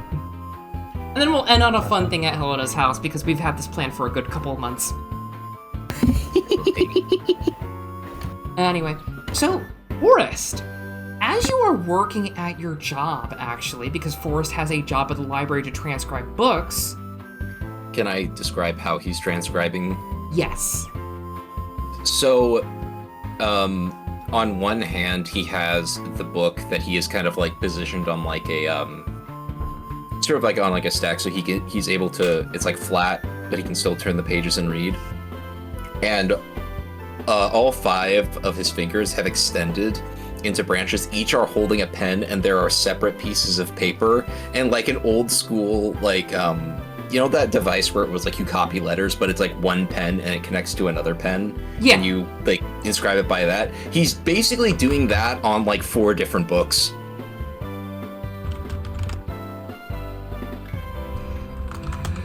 Jesus. So you basically get paid by the book, pretty much, as a commission. And Robert, the one guy that actually asked if you wanted the job, and one person who was just kind of like ignoring you until he noticed like what's going on, just like going about his thing. He's just watching you, and then gets like up for a moment. It's like, I'm gonna get coffee. Do you drink that stuff? I was warned against drinking coffee, but I have never had it before. So should that be a no, or? I shall try a cup. Okay. Cream or sugar? Or black? I shall take the default version. Alright. As he walks out, he opens the door. It's like, ooh. And you actually have someone with a wheelchair come in. They look over and it's like, okay. And they're decently built for muscle, but they've got like light gray white hair and kind of pinkish blue eyes for it. Like you can see like flecks of blue and whatever. And they come in and are wearing effectively just like basic like office attire, like white long sleeve shirt, button up, and sort of jeans. And they wheel over to you, Forrest. Hello. How might I be of service? Hey, do you remember me? I know I was wearing a suit and all, but... Would Forrest like recognize the suit, like, out of the get-go? So they... As soon as they say suit, you get the kind of like smell of like blood and everything that like kind of comes rushing back as a memory. This was the person that you healed that fell into the dungeon and like basically passed out from shock. Ah, yes. You were the one that was injured. How Yeah. are you? Look, my name's Jonathan, and I kind of had to quit the suits and everything. I heard you were working here, and I was just like, what? And I see this going on. How does that work? It comes naturally to me. They're just nodding along. It's like, look, I just want to say thank you. Thank you so much. They said my legs will heal at least a little bit soon, but we don't know exactly when or if I'll need as much physical therapy as I think, but look, I'm alive because of you. Thank you. It is no trouble. Look, do you understand how many crazy people there are out there? No trouble, Yes. my ass.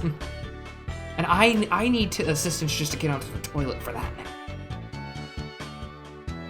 Look. I got a job at the communications area. If you or anyone you know needs stuff like that, I can rebuild. I've helped with radio towers, I've done two-way communication, you name it. Is there anything you need right now, or anything at all?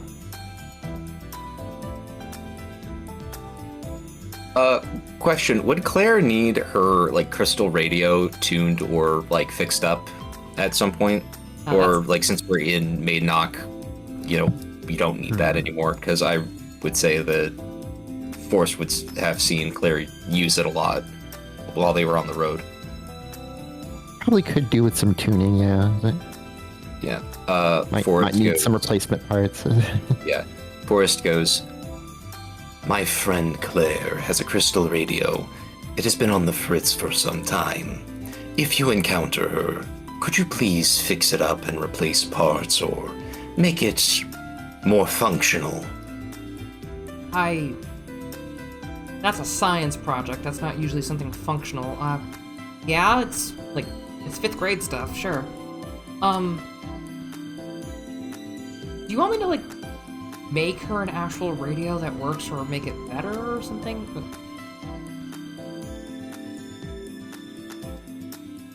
If you could make one for her specifically, she would very much like that. Alright, cool. Claire gets upgraded to police radio. Police center. You get a CV radio that has AM and FM somehow. Oh, hell yeah. But, yeah, he's just kind of, like, staring at you the entire time. It's like, what does she look like, though? Forrest will give Claire's exact description, like almost like act like you know in books where they like become like super detailed. That's basically what he's doing. You say the exact paragraphs weight of to the gram, Yeah. and he's just like, Yeah. okay, I'll find her. Is there anything you specifically want, though?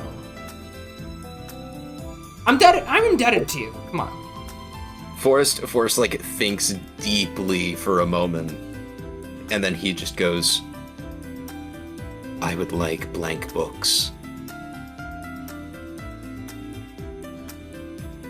He just stares down at the ones you're writing. It's like, Do you need more or something to work, or? These are for personal reasons. Oh, Still have memories to record.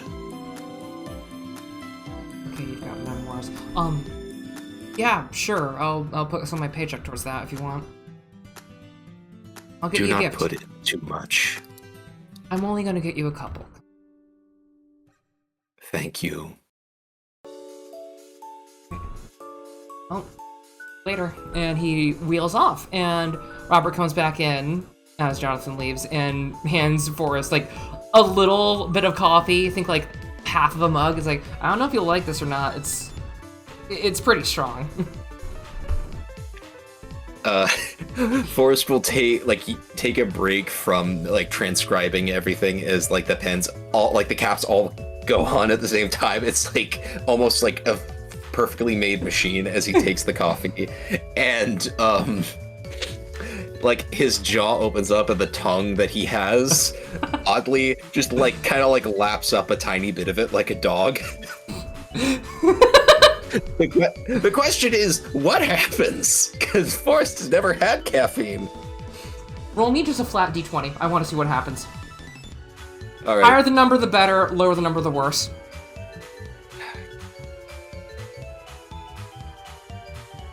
Oh, this is gonna be bad. Okay. So, as Forrest gets his first ever instance of caffeine ever, you have a moment. Hold on, I'm going to play music on stream. I'm gonna pause this music. I'm going to post it into the thing. Hold on. I've got something I need to have play. Oh no. Hold on, I need to look for the exact song. Give me a moment. Everyone take a bio break real quick if you want. It's going to be like a moment.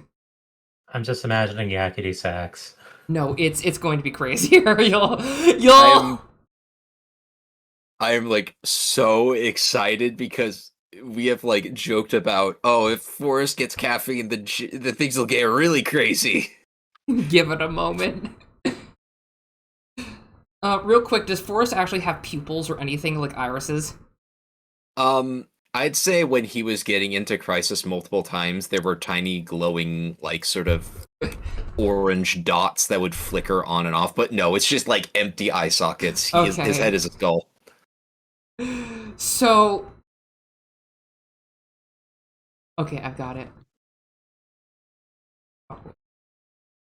I know the game it's from. That's the issue.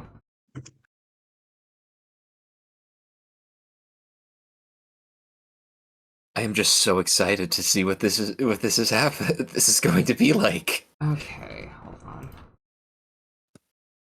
I hate YouTube because so much, like, whenever I, like, click farther down a playlist, it just deletes everything and doesn't let you click in the playlist anymore. And I'm just like, come the fuck on. Yeah, no, I hate that too.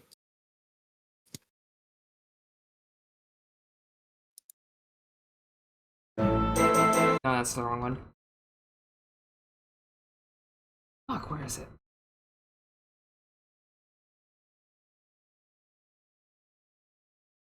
Oh, it's... I'm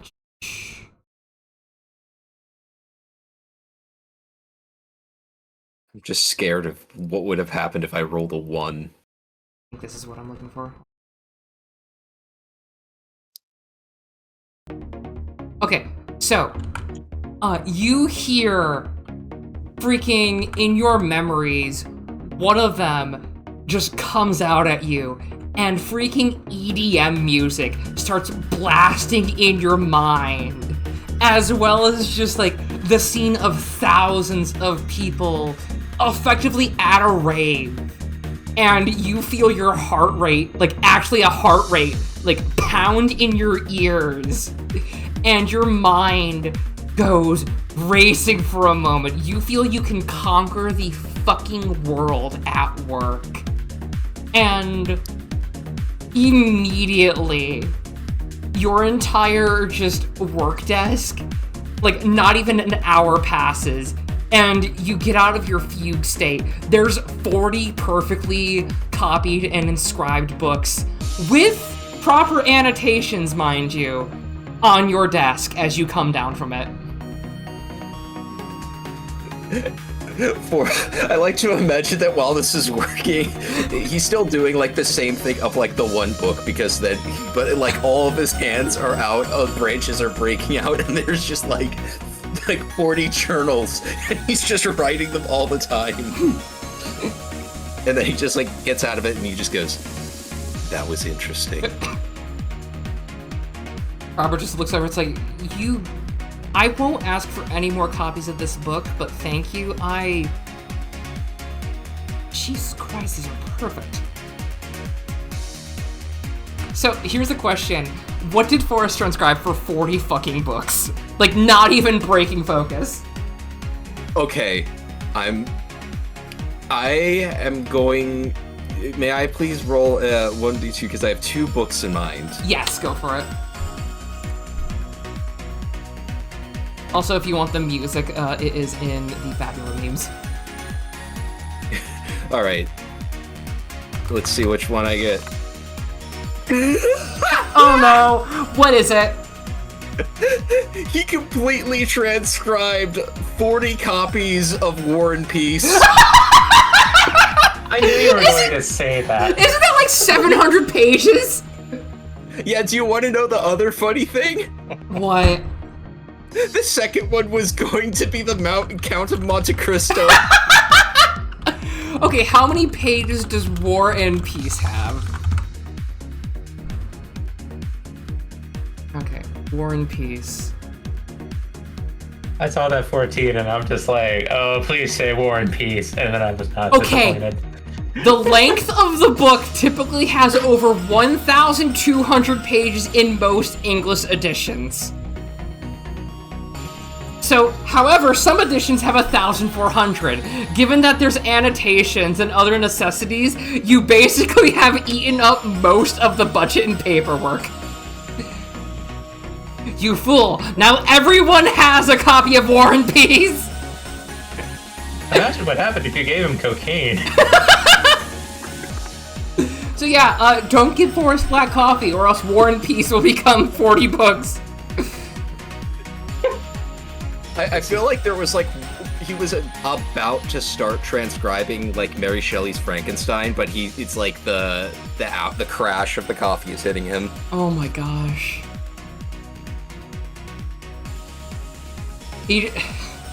Hold on, he just slides you like a small sack of coins. Like, you can go home for the day. I don't think we have any more books that we can actually transcribe properly.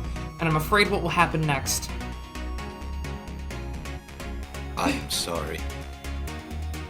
You're fine. I needed a lot of copies of books anyway. Thank you. I will look for books to assign to you next time. That would be most wise. Given that you were paid on book, I will say that you just get 200 coin. It's just like a little bit of a bonus on top of it. Okay. You basically paid for your scholar's robe. Awesome. Yeah, that's what happens when you give Forrest coffee. The others don't know that. So No that's one. Gonna be funny if it does. No one fucking knows what happens when you give Forrest coffee. Only your fucking coworker. Amazing. Anyway, I believe that's enough. Do I have Forrest. to roll? Do I have to roll for coffee every time? Or... I'm going to say yes. Oh, yes. So Forrest currently just thinks of it as an elixir to basically remember extremely well, but also go into a fugue state and get a lot of shit done. Or cause absolute chaos. Oh, but anyway. So, back to Claire. Are you there? Yes, I am here. Okay. So, you were told about the merchant that was potentially selling pieces or similar that looked like parts to your sword. Mm-hmm. I will ask you to roll Dex and Insight because you're trying to bob and weave with a 7 because you're a fairly good wanderer and you know how to deal with people and move around quickly for the check to get rid of, like, pass it. It is busy. You said Dex and Insight. Insight? Yes. All right. Difficulty 7. Difficulty 7. All right, here we go. Woo. Oh yeah, you find them no problem. So immediately, you see a couple people like setting up a stall and like a couple people just helping each other out. And this one person, they're human, definitely human. They're seen a couple of wars and everything, a couple of fights, and they've got scars and everything along them. And they are putting out things on the table in little kind of Grange display sort of ordeal of little bits of machinery. You kind of like look over and be like, huh, that'd be like an interesting part for like something to like tinker with. But then you see a handle that looks identical to yours. You see like a couple of other components that they take out from like one box labeled extremely fragile. And they even have like one that looks like a weird mixture of one of those rainbow disco balls, but like really tiny. And they just put it in black foam. And they're just currently setting up their stall.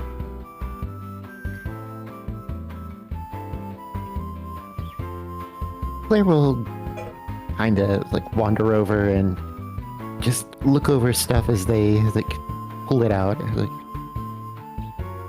and then we'll kind of start pulling out her brother's journal and kind of just going through it, see if she sees anything in it that is recognizable to the stuff on the table. So even with like some of the earlier drawings not being like super detailed or like amazing, where like the later ones would get better in the journal, you notice like immediately like there's a couple like bolts missing from this, or like there's like a couple of like odds and ends that like are necessary for this to function, where like yours is effectively working by what you know is enough of the parts are together. This seems like they have either found spare parts or managed to be sold a couple of them, thinking that they would be like high-tech necessary things for like other machinery.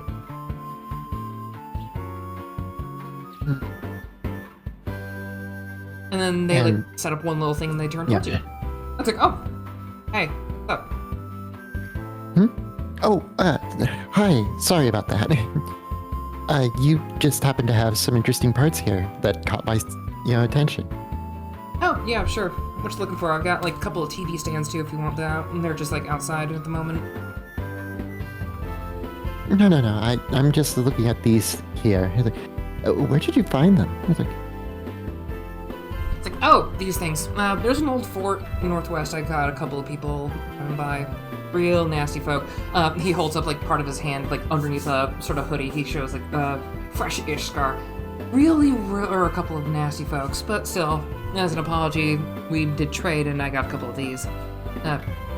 Why, you part of them? And he's just like more off-put by that.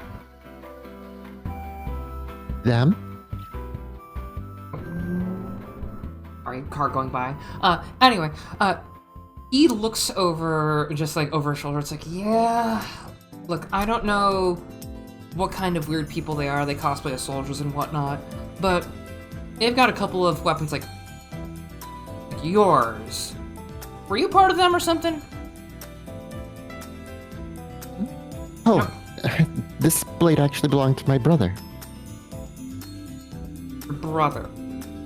Mm-hmm. What was his name? What he looked like?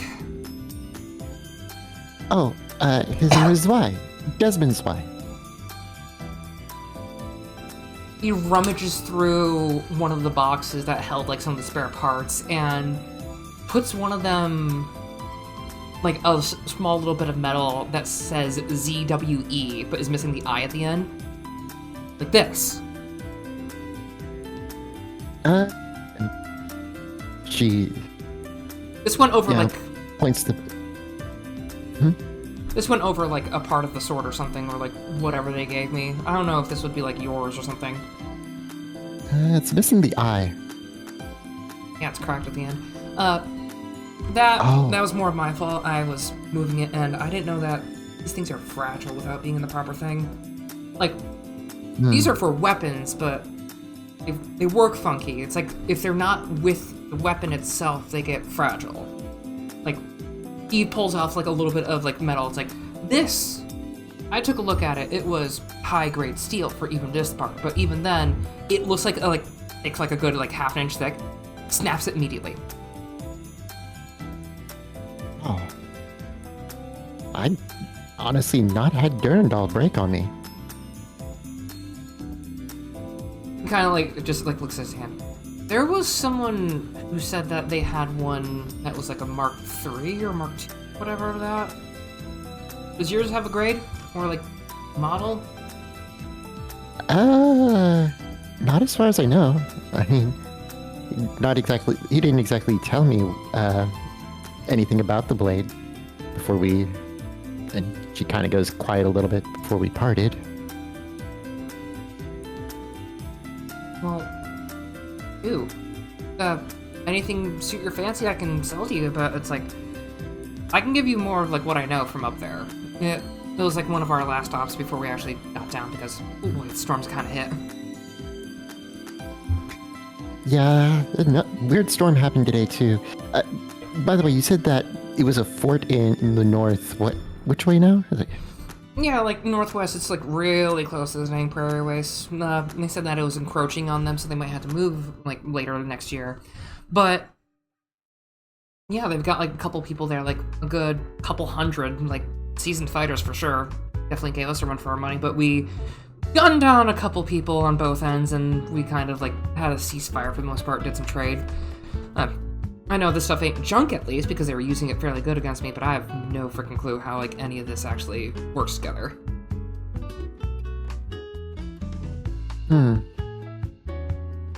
Claire will look over the stuff on the table and try to see if she can find stuff that isn't on her blade already, or isn't a part of her blade already.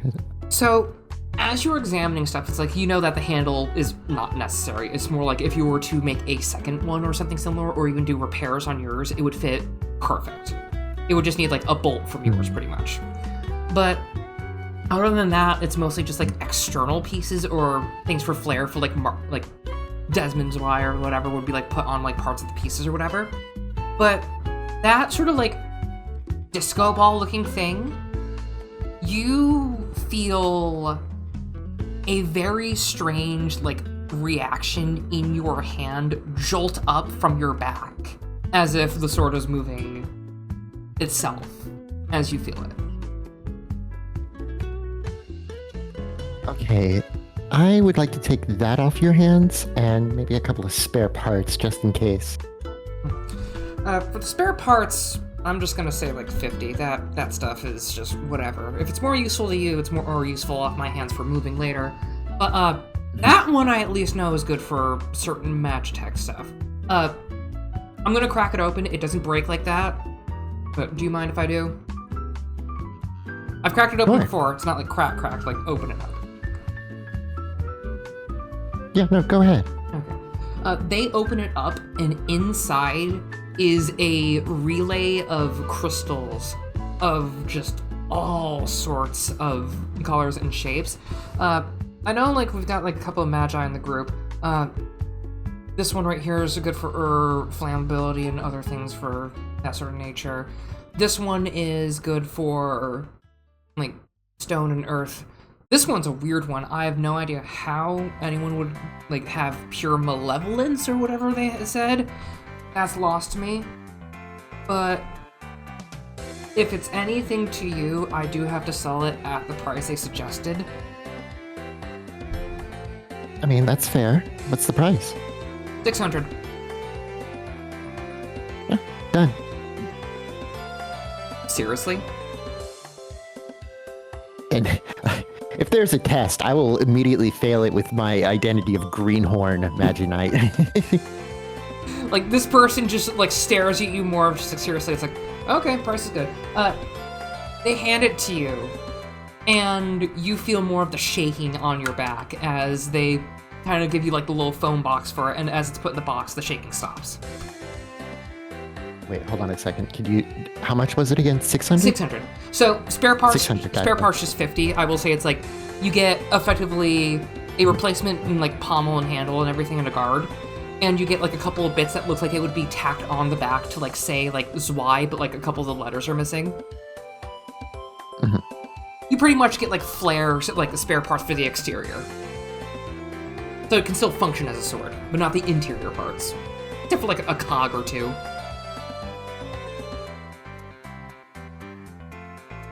Alright, Alright. And what effectively have I picked up for, 600? I will say, do you want to examine it? I would like to examine it.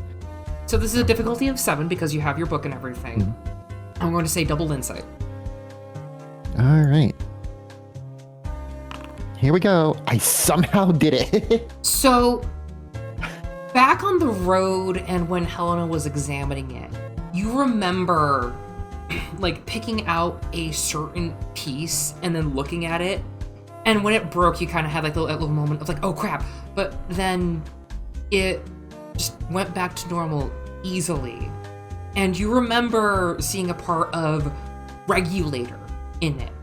And as you kind of get the idea, you feel like certain parts of it could work more efficiently with a fresh one.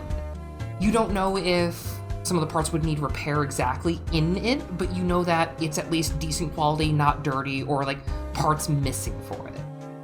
So I'm going to tell you what exactly it does.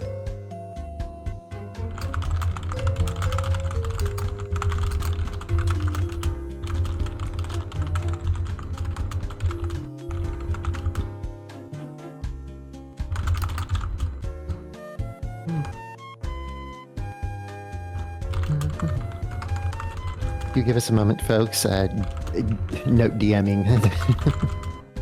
Yep. But anyway, I will get to Kat next for Helena and Jennifer. And then we'll go to the demon if we see what they're doing, and then we'll have it end with Helena's big plan. We'll see. Excitement.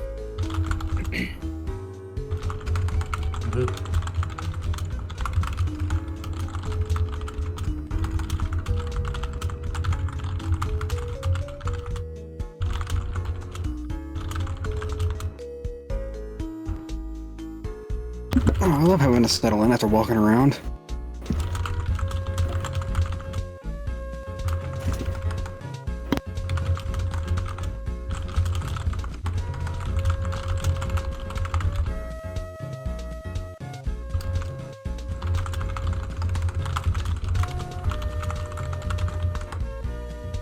Hold on, I need to.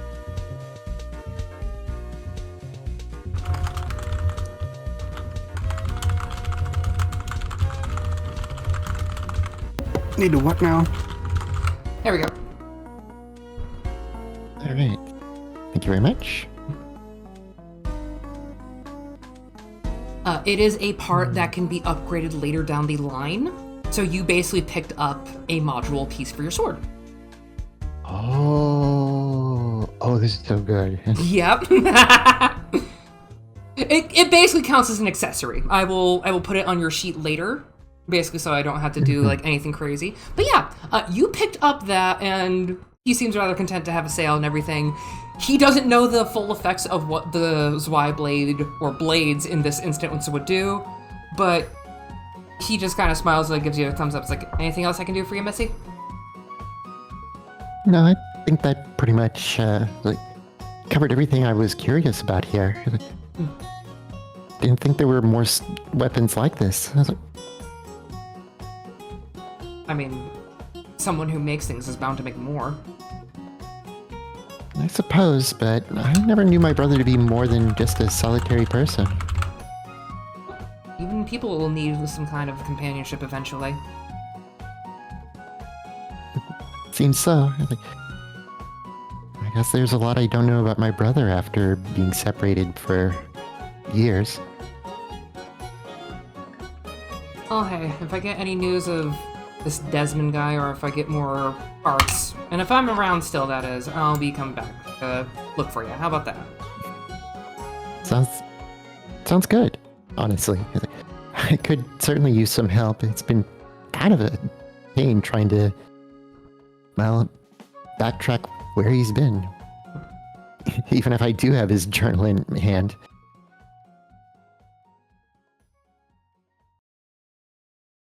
Yeah, I know the whole pain of losing relatives and whatnot. Caleb, by the way. Claire. Pleasure to meet you. That with a C or a K? C and no E. Shit, okay. Oh, anyway, if you need anything else for mechanical bits and pieces or more technology, I got that. Otherwise, see you later. Alright, catch you around. And gives it like a little nod and salute. And we're going to cut to Anna and Jennifer real quick. Oh no.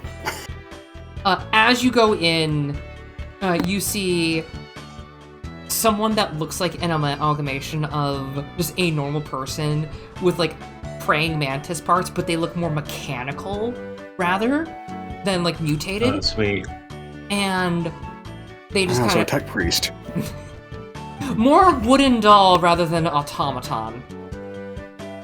And as they switch off one of their sort of bladed hands that has a saw at the end to like a normal hand and it creaks back, they click over to you and they just go, "Welcome to Antiques and More. How may I help you?"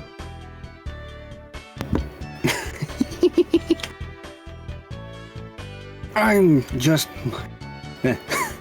Sorry, I can't talk. I used to not Yeah, be able to. I'm just looking around as it stands. This seems like the kind of place that might have something potentially interesting for someone of my background. Background, such as their head sort of clicks a couple times and they move closer to examine you. They still have flesh and blood, I will say. You can easily tell for like some of their limbs, but it looks more like they have either replaced or put some things back in. And they kind of skitter towards you. Not like uncannily, but more of just moving around, kind of like Doc Ock, I will say. But except going behind, it's just at the bottom.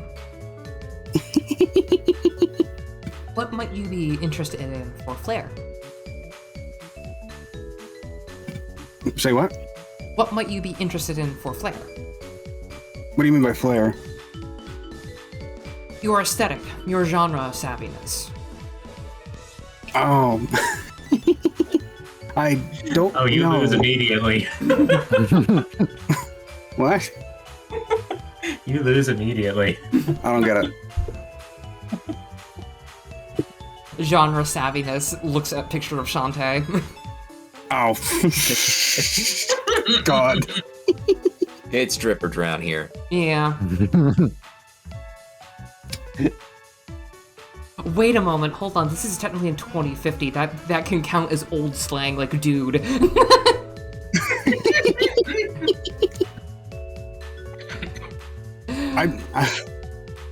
Oh, I get it. I'm not looking for anything like that. No, I'm fine with what I have. And you, Miss Jennifer. All right, Cricket, I need some kind of chair. Right this way. Do feel free to browse.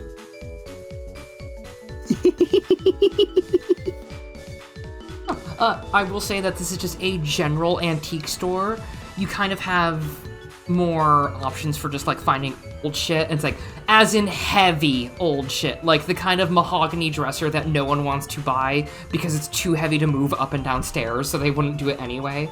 But there's other things like just like little cabinets, some like old IKEA furniture, I will say, just because it still counts as an antique for some of it. So this is basically Value Village. Valley Village, Olams for those who are up north. So actually, this does bring to mind something that I thought of as furniture related. Mm-hmm. That I forgot to mention before we left there. Yeah. I need a series of small cabinets, preferably all in one piece of furniture, like one of those things with a whole bunch of cubby holes. So you want... I have a lot of birds. Oh my gosh. I will say you usually find one. Price tag just says like 125 if you can lift it. If you need help, it's 230. Yeah, I'm gonna set aside 230. Okay. We know I'm not gonna be able to lift this, I'm sure. I might try just for the giggles. What, Do you the want to Gurmit is try? Going to struggle? I'm having to try only to auto fail. If you want to, I'll say double might with a difficulty of 13. Admittedly, I was expecting 15, but hey. God, difficulty 13 is literally impossible unless I double six it. Okay. I mean, do you want to auto-fail? I was thinking of it specifically because I know it's probably not gonna work. Yeah, that was the original plan, but now you got me tempted. What do you want to do? Oh, hell, I've got 4 fabulous points already anyway. Okay. Let's be stupid. Alright. If you get an opportunity, I fucking swear. Okay. I was gonna say, let's not have a repeat of last time. So, as you go to lift it, it's rather cumbersome. It's like a freaking, like a 5x3 for length and everything. And it's like, man, this could fit a lot of stuff in here. There was even like backers that you could slide and whatnot. And just thinking just to see if you can even move the shelf without the backers, you feel like something crack. But it's like one of those weird cracks. It's like you bend over a little bit in your back, but then it just goes away. It's like one of those things of your body going, hey, don't be an idiot. Yeah, just your spine or hips going, let's not, before you do something stupid. So yeah, 230 it is. Dear customer, thank you for your purchase, as they kind of use what looks like a little sweeper hand to put it into the drawer. And they look over at Jennifer. All right, would you like that gift wrapped? It's a chair. I will take that as a no. And she just hands over like 300 for a very well-made sort of office chair. Like wooden top mixed with metal on the bottom. And this looks like custom made for her. Would there be anything else you would like to purchase today? I believe this is it. I don't think I'm going to be able to get much else other than this. All right, I will ask Lynn to carry it over later. For now, I hope you have a lovely day, and thank you for shopping at Antiques and More. Yeah, let's be honest. Antique furniture is built to goddamn last. Mm-hmm. This is absolutely worth having in the house. The kind of thing that you can just crash a car into and the car gets broken more. It's like all I can think of is the Parks and Rec thing. It's like, it's perfectly safe. I tested it by hitting it with my truck, and the truck has like caved in. But anyway, Jennifer's just gonna be like lifting the chair. I'm gonna take this to my office. I'll see you later. Yeah. Try to actually get sleep tomorrow. Look, I sleep whenever I have an option to. You're pushing yourself too hard then. There's energy drinks and coffee for a reason. Bye. Oh my god. Disgusting. But yeah, real quick, just in the background, the demon, are you up to anything fun? So I imagine in the wake of that very tedious experience, she was told something about whatever in the northwest of town or something. She wasn't paying too much attention. But realistically, if she's not going to get immediately thrown out of town, she will try to at least not end up thrown out of town immediately. I'm gonna go to the splash screen just so we can... There we go. Good. So, the northwestern part of town, amidst all the caravan nonsense, there is a small street up there, and you see all forms of restaurants, dive bars, and then you spot a couple of areas that have unlit red lights. And you can feel the energy of brothels and other fun things that are not meant to be in the public eye, given why they're so far away from the center of town. Ugh. Of course the Midwest is a bunch of prudes. I will point out, she is flying, so this is a flyby, not a walkthrough. Mm-hmm. So, yeah, she'll land in the area and just kind of flag down the first person that looks like they're actually going to bother trying to answer a question. And we'll just be like, hey, anyone know how to get work around here? One person out front, they're kind of like an older woman who looks like she'd be running one of the joints. She's smoking, like, easily, just like from, rolled up, like, handmade aid to smoke. And she is moving out some of the dust. It's like, yeah, what you want for work around here? Oh, you want that kind of work, do ya? Would be my first time.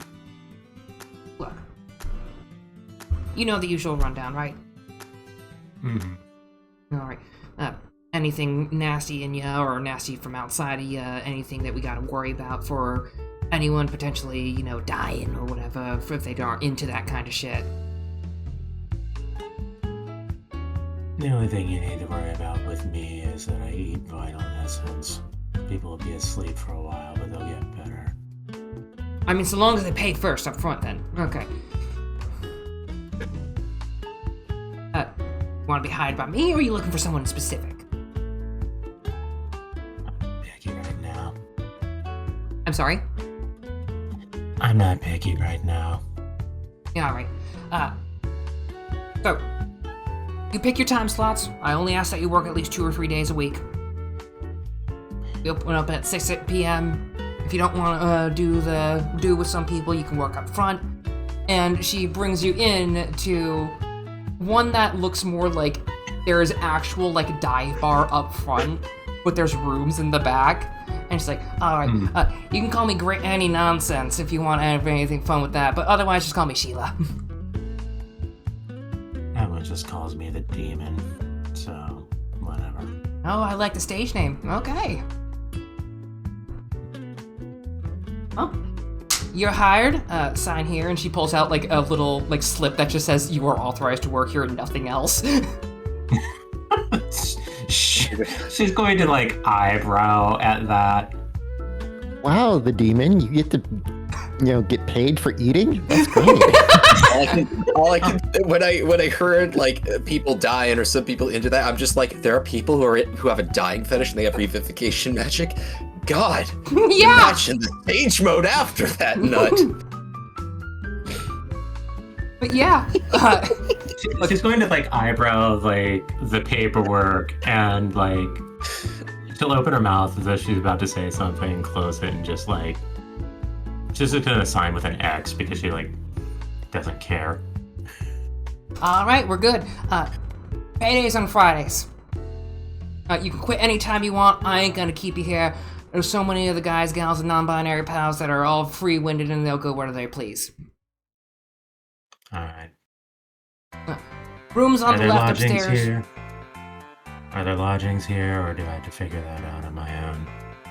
Rooms are upstairs on the left staircase. Do you want anything specific? Indoor, outdoor? Do you want a balcony? What do you want? As long as I can clean myself, I don't care too much, although I don't like the light. You don't like the what? The light. Alright. Okay. I'll give you the one that has the new blinds in it. 4th floor, 403. You good? Thanks. Alright.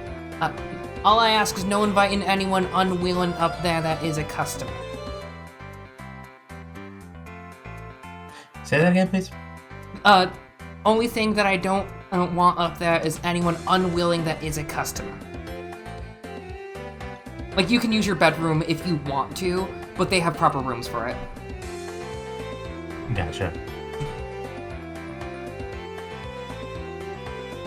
Yeah, alright. That's fine. Meals are included too, just ask, okay? The only thing I don't do is alcohol here. For the girls, and guys, and guys. And by the guys. People who work here don't drink. Right. I don't really do human food much anymore. I ain't complaining. She has kind of like a morose look on her face at that, and just kind of like she makes her way over with kind of like not exactly a huffy stride, but definitely someone who's just kind of going through the motions and just kind of wants to get things over with quick. Yeah, you go up to your room, I assume, and you see it. It's fairly well done, actually. This seems like it was like an old hotel or something like that, or like a small one. And your room is freshly cleaned, fresh linens on the bed, not blankets, curtains are drawn over the curtains, obviously, over the window. You do have a TV, but knowing how everything works here, you don't have working TV service, so it's just more there for decoration. Yeah, hey, speedrunning for hiring is great in this game. Get a job any percent speedrun. Fuck, man, I wish. Yeah, like, this arrangement sounds great. Like, can I just do this? Yeah, look, granny nonsense is no nonsense. I was like, I question this name. Granny nonsense or I Sheila. question the veracity of this. So, I love coming up with things on the side. Granny Nonsense is going to be one of the characters I actually want to draw, just because she came to my head like 2 minutes ago. Like, this is like, shit, what do I call this lady? Granny Nonsense! She don't take no nonsense. You don't take no nonsense. She's the kind of person who would say if you touch them the wrong way and they don't consent to it, they'll use your spine as a dildo, basically. But anyway, I don't know why, but I just kind of imagine them as like, God, this is going to be like a weird reference and a weird analogy, but just hear me out. You know the innkeep from Konohana Kitan? yeah, That basically old like that, but a human. Yeah, basically that. That's all I'm imagining. Basically. I'm not familiar with this. Like, think of, like, It's good. hunched over, like, sort of granny, kind of, like, no-nonsense, like, glare on her face. She was smoking every so often. And, like, just think black apron, kind of like what she would look like when, like, if she was working at, like, a fishmonger, pretty much. But no, she owns a brothel. I mean, I'm not gonna complain. Like, if you know what you're doing, you know what you're doing. Exactly. She's, like, mid-60s, but looks older because smoking. But anyway. Yeah, you have a place to live, a place to eat, and do a job at the same time. And also, just, you're not been chased out of town yet. There are definitely Shit, Helena. But even then, I will say you did get a couple of weird looks from people as you did land and everything, and there was no one really active because, like, the store's closed, people are getting sleep and everything who work there and live there at the same time. But you've yet to see if anyone will act a little more usual for you later. Right. But anyway, Helena, Jennifer has left you. You're still in the mall. Claire, you have finished your business around the same time. Where next? I have a tower to hit. And of course, that means having to do the climb again. Also, yes, I had to open that now. I need a drink real bad. You're okay. Claire, will you be joining Helena up for the climb? And yes, I have mentioned absolutely. that there's basically a magic shop up there, for context. Oh, absolutely. I would gladly join. I'm gonna switch the music off of the shopping. So, Claire, you have 100% seen this, like, a big skyscraper the entire time you've been in the town. This is, like, one of the areas that is mostly still intact for a full actual skyscraper. Like, the roof is still on and everything from what you can tell. There's birds coming in and out of, like, the penthouse area constantly. And while the bottom looks more kind of, like, rundown apartment, you see, like, chunks of it are missing from the sides, but it's still standing. And Ona did say that there is a magic shop atop of it. And now the fun part. She shrugs and it's like, I could always make more use of, could find more of that stuff to, throw when it explodes in different elements. That's fun stuff. You just gave me the worst idea. Oh, Give me your sword real quick. Oh no! Okay. I'm curious. Hold on. Claire looks at Helena for a moment. Images of what happened the last time she had handled it to flow through her mind. Yeah, sure. Just hands it. Are you going to? Yes. We go from talking about the succubus sex worker, and now we get to the actual pornography. God. Go ahead, Helena. Touch your sword. Make things grow. Oh my God. Brings a whole new meaning to the word sword. I like how my presence here has completely changed the tone of this game, just immediately. The no nonsense hey, you're the one person that keeps making has been noise. replaced. This is why I'm the gremlin herder. Oh my gosh. But yes, you know that stone spire we made? I'm assuming that has a flat cap. You did see it grow. That's the thing. Yeah, but is the top of it flat or no? It is flat. Then that's all I need. Oh no. I am going to do exactly what we did last time, intentionally, and we're going to use it as an elevator. It's at least we're trying. So you're willingly doing this. Yes. Why not? Insight and It's better than having a willpower. cloud. Yes, I too get a rise out of terraforming the town. Where exactly are you doing this in relativity to the wait. building? Because there are other buildings around and there's alleyways and stuff. Actually, come to think, that's a good point. This thing isn't going to go away after it's done. I just like to imagine this occurs, and then Oren looks over, sees another spike, just goes, "Fucking Helena."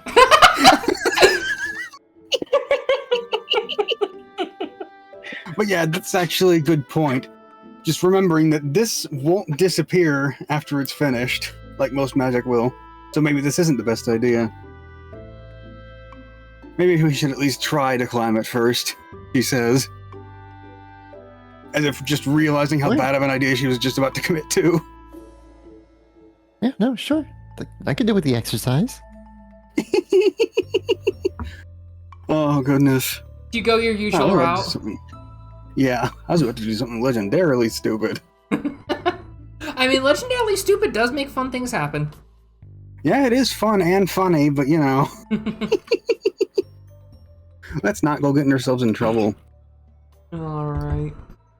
So I will need the usual might and might from both of you, unless if you want to do a group check to kind of assist each other, because Claire is definitely more fit than Helena there.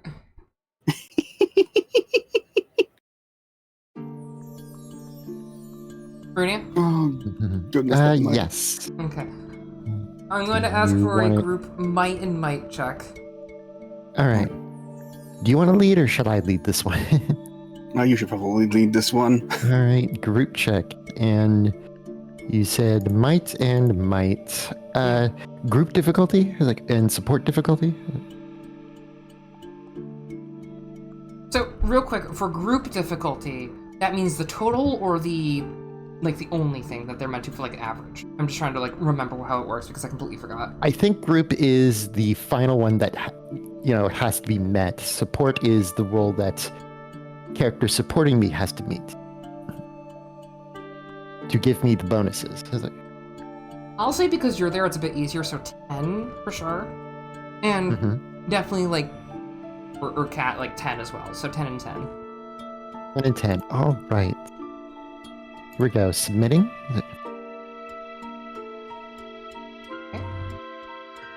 Cat just has to click support group chat. My support group check. Where is that? On the right hand side in of the the text. chat. Yeah. Yeah, I'm a fool. Did I hear that as support group? Support group. Mhm. Wow. Okay. Hello, I'm Yang Koete, and I'm an alcoholic. Hi, Yang. Oh, jeez. Wow. At least it wasn't a fumble, Yeah. Yeah, God forbid. Jesus. All right. Well, fumbled here we this now? go. Oh no. Oh my God. So, I'm going to take that one on the chin. So you've been around in nature mostly, but with all the weird stuff you have to do to go up to the top, you make it to like the 3rd floor, and there's like a giant sort of bedsheet rope coming from where you would need to go. And there's like a weird like pulley to like move like small things up and down it. And as you make your way about partway through, you just feel like this doesn't feel like normal like activities for climbing. Your body just like kind of like giving out and everything, with the excitement of actually finding information still weighing on your mind. I will have you like drop down a little bit, not enough to cause damage, but you can't get your foothold at the final bit of the way up.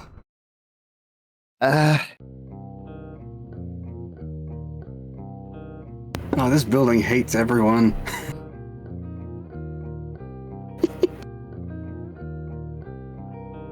No, find my center. Find my center. It's like, okay. If all I knew Deep is breath. some lady with wings who could just like tie a rope.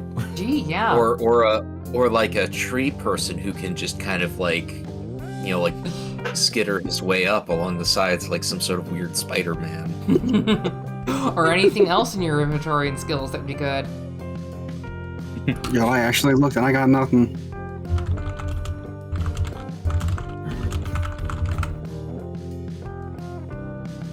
Don't you have ritualism? I do, but you said that I can only use it for elements that I've got, Yep. and I don't have air. Do you want me to give you an element? Well, I have. I that do have one well now. springs active. Yeah. Because Oh right, I can use those. air and electric are active right now. Yeah, you mentioned I was allowed to use those. Yep. Earth and water are inactive, same with fire. So air and electric are active. Yeah, whatever, you said rituals were allowed for air ones, and this is relatively minor. That would make it. I think it's. God, how do I always lose track of this when I need it? It's okay. Okay, minor, individual, because it's only like 2 people.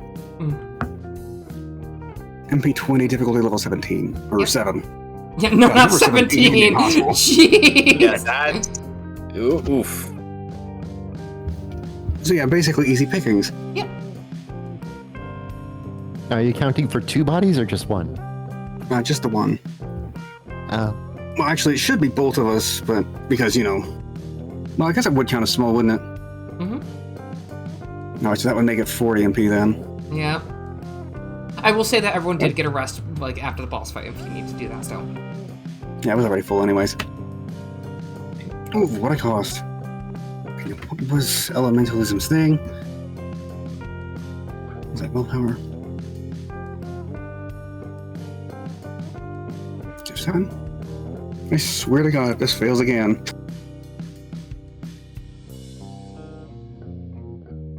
Alright, time to break out the diagrams and hope this works. You just got it. You lucky piece of shit. So So yeah, you don't have to worry about falling anymore, because now it feels like your body's just kind of floating. what do you do for that? Well, obviously there's the semi-hastily drawn diagram, which is probably why it barely succeeded in the first place. We drink some LaCroix. Drink a LaCroix and then it works. Red Bulls. Okay, no. I object to this. LaCroix would never do anything. You would think it does, but it does nothing. It is basically bottled air water at this point. You know, like how in those games that like say like things have like an elemental factor in it, LaCroix is the only object in that game that would have nothing. It's the locket Just from a Dark filler. Souls. It does nothing. Yes! Uh, Yeah, Helena, as you do your ritual, would Claire be like intrigued or anything, or just kind of like nonchalant about it, just real quick? very, very intrigued because thus far all she has managed to do and perform, or well, see at least performed out of her blade, is to just, you know, breathe it in elements or create a stone pillar. Ritualism is a largely new thing for her. And meanwhile, here's this cat slapping down advanced magic onto a tiny piece of paper in seconds. You transcribe it. It begins as a little float, and then a gust of wind from below, and then a whole ass updraft. A very strong one. You manage to make your way to the top with this ritual, and a lot of the birds kind of like move aside, seeing where they land. Like, you're used to like them seeming like at least aware and intelligent-ish. And you land, and you see... I forget her name, hold on. Fuck. There we go. Ronnie, the more insane-looking one with the creepy witch aesthetic, like the hat and everything, just like looking down and like is feeding the birds, like, oh, hello again! I almost wonder if either of us should do a double dex check to see if we fall on our faces. No, I'm going to rule it as okay with that. Okay. But yes, I am back. I have a friend with me. Just gestures to Claire. Hello. And who are you? My name is Ronnie, the one who owns the Roost Treasury. What may I do for you? My name's Claire. Claire Zwei. Not many dramatic names around here, but good to meet you. Molly is just in the back of doing some stock taking. So what are you in the market for today? Just, minor magical equipment for me. I think Helena is here for something bigger, though. Yeah, you know exactly what I'm here for. I had it put on layaway, I believe. Oh, right! Molly just pokes her head out. We don't do layaway! I know, I said that to fuck with you. I had a feeling it would still be here. We do a little trolling. Oh, I just said we do a little trolling. Oh my god. Yeah, because no one really comes up here except that freaking pyromaniac. We're gonna get Wait, some pyromaniac, stuff. what? Oh yeah, he works at the Merc Corps. Oh no, so there's a regular customer who really likes starting fires. He is exclusively sent down into the dungeon so he doesn't cause a prairie fire. Oh my god. God, I get that. Anyway. I am here for your chalks. Oh, shit, really? Okay. Yeah, it's easy, just up front. And she looks at Claire and it's like, you don't really look magical. Nope. That's just all this thing. And she taps the hilt of her sword. You need to restock or anything? Yes, actually. And I would like to take this point to see if I can't get inventory points, like one. Yeah, like they sell all sorts of things. They have like the elemental shards. They actually have like little like fabric casings to like let you like sling them better, kind of like throwing a paper football almost. And they've got like potions and whatever else, like actual potions. Yeah, take your time, restore as much IP as you'd like. What's the cost? The base cost would be like one per... yeah, base cost. I think it's 10 coinage per inventory point. Yeah. That would be 60 to get back up to full. Okay, I only need to spend 10 then. Honestly, I should stock too as long as we're doing that. Yeah. Ronnie takes you over to like the assortment of just all sorts of just weird potions and whatnot, and Molly exclusively has you like looking at the ones that are like specifically for cure-alls or like things that would just need like one or two ingredients pretty much. Like actual like old-fashioned proper things that work.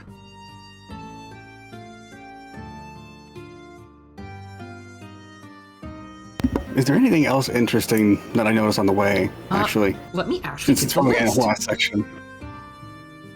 Let me actually get the list for you.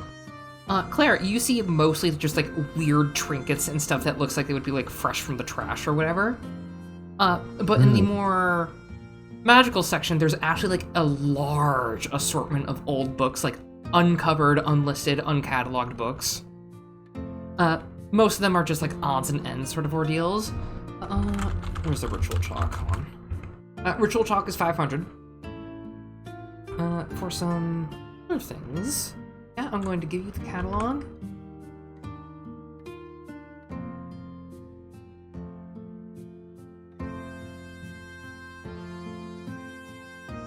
There we go.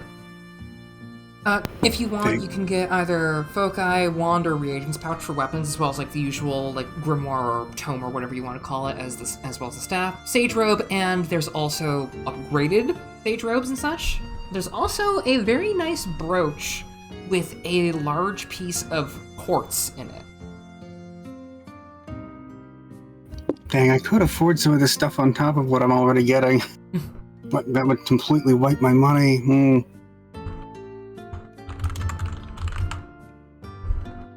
Yeah, the chalk is an absolute must. For several reasons. Yep.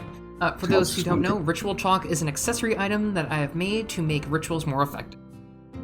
For that matter, I can't see that on the list. Let me give you the ritual chalk. I will add that as well. And I'll go ahead and take that 500 off of my money, because yes. Yes, yeah, that is an absolute must.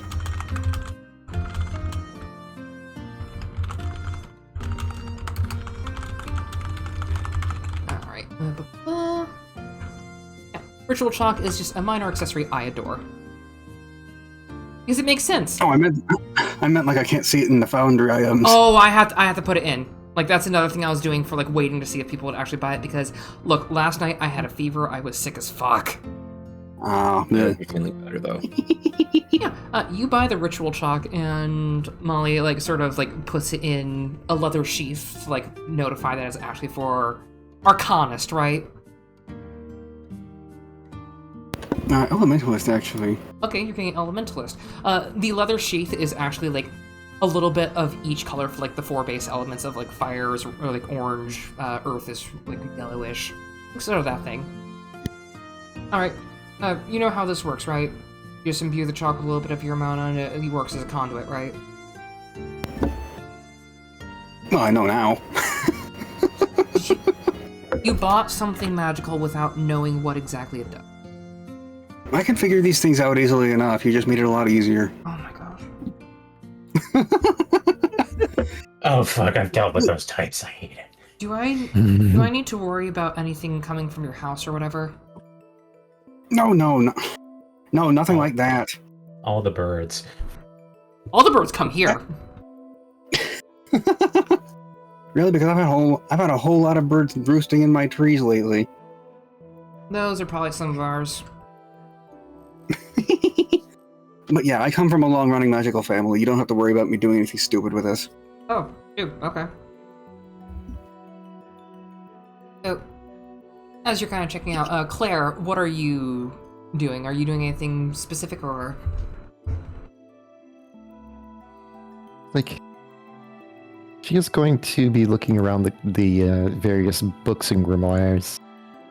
Mostly because it's like, okay, so my blade uses magic and I kind of just fling it around. But I've seen Helena do some cool stuff. If they're like some sort of introductory book somewhere, like maybe I can figure out how to get my blade to do more than just fling stuff around. So, as you look around, there's like all sorts of just weird grimoires that are like very detailed on one specific spell, like for each one.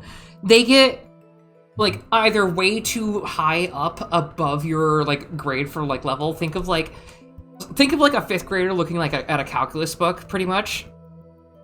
I'm sorry, you're talking to the wrong person on that one, as a 4th grader who is sitting down with a physics book. But you do see like a couple like funny ones of like, think of like the Freyren folk magic of this spell is used to make you stop sneezing, or this spell lets you like speak completely clear if you're like out in the moonlight, and it's like, okay, all these like weird things. You do see like a numerology book, and a little slip falls out and falls near Helena, actually. Oh. Oh no. God, what fell over this time? as you look into it, you notice a little bit of actual proper text that you can read. And it tells you a certain set of numerals that you've seen before in one of your old study books, and you just remember, like, hey, this spell needed chalk for this. Have chalk. Not just any chalk, chalk that can change color. So... And I'm holding it in my hands right now. Well... Please do not do Alright, so any how much for spellcasting that? in the store. I'm not that stupid! You're not helping Just your looking at- case. How much for what? For that book there. Classical numerology? Yes, that one. Just 25. It's mostly just, it's like bullshit. Just drops it on the desk along with the coin bag. Yes, I'm adding that. Okay, cool. That book is mostly just like horoscope nonsense, so there are some like little bits that are actually useful, but separating the wheat from the chaff is about what you'd expect. Well, we'll see how it goes. If it's no good for me, I can always pawn it off to somebody less intelligent. Yeah, true. We once sold a freaking scrying book to someone who thought that they were able to do any magic. They didn't. They spent 200 on it. They insisted. Magical scam artists. Oh, no, the person insisted on buying it for that much. Oh. Oh. So yeah, that's me handled. Claire, would you like to see the catalog? I would like to see the catalog. Alright. Ba-ba-ba. Oh. Typing to Runia. There you go. Oh, that was not supposed to be copy and paste. Okay, there we go. The ones that cost extra for the armor are basically upgraded versions of the Sage Robe or a different version of it. Foci are specifically an arcane weapon that is two-handed and uses, I believe, Dex and Insight, I believe. Hold on.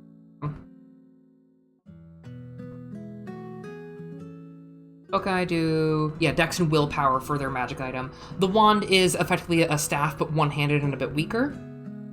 And the reagents pouch is a unique item. Well, unique, quote-unquote. And then the accessories are accessories as well, general goods.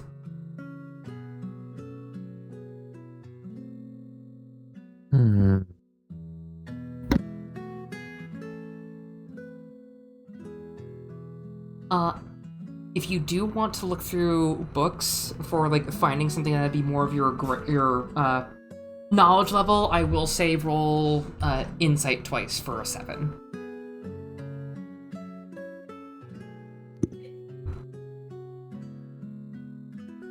Oh geez.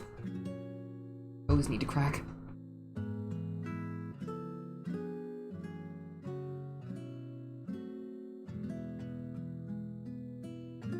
Also, don't worry, Helena, we'll have plenty of time. And you know what? Like, I feel that Claire is the type of person to like buy herself like tokens of places that she's been. Might grab something out of the curios. So you find something small. something small. Mhm. You find a large shelving area that looks to mostly be where Molly, the assistant, like avoids primarily and just lets Ronnie do her thing. Ronnie just like smiles, looks over. Anything specific you're looking for? Knickknacks, treasures? What would you like? Something small, like a token of some sort. Either that I could put on my pocket or, clip onto something. Like maybe my keys for my motorcycle. Something to apply to that carabiner you have all the time. Yes. So when you say token, she pulls out effectively a little lockbox and opens it up. You know, like those penny crusher things? Oh my god. Goodness. There's like 40 Yes. of them in there from various national parks and everything, and they each have a string on them. Just one each. Anything that's local? Like, Well, she pulls out a couple of them. Like, there's a couple Lake Superior and stuff like that. It's not like super local, but it's close. But there is one from an arcade that actually like opened up like a couple years before the end. It was meant to give you like pennies that ran out of circulation anyway to like do little like things from nostalgic days, and it was the Tiny T-Rex arcade, and it has like this little like toy T-Rex with those two T-Rex grabbers, you know, the meme of like unlimited power, but on one of those penny crushers. I love it. that one, absolutely. All right, just one, please. Mm-hmm. All right. And one spent. All right. Yeah, she just like happily like takes the coin and just like pockets it. Is there anything else you'd like? No, that'll be all. Thank you so much. All right. If that is all today, thank you for shopping at the Roost Treasury. Would you like Molly to show you the way down? Oh dear. So Molly's just like, all right, I'm on it, and she like sets down all of her stuff that she was working with and just like puts on a pair of gloves. All right, come in with me, and she takes you both to the balcony. You know, I have to wonder if you enjoyed this part of the job.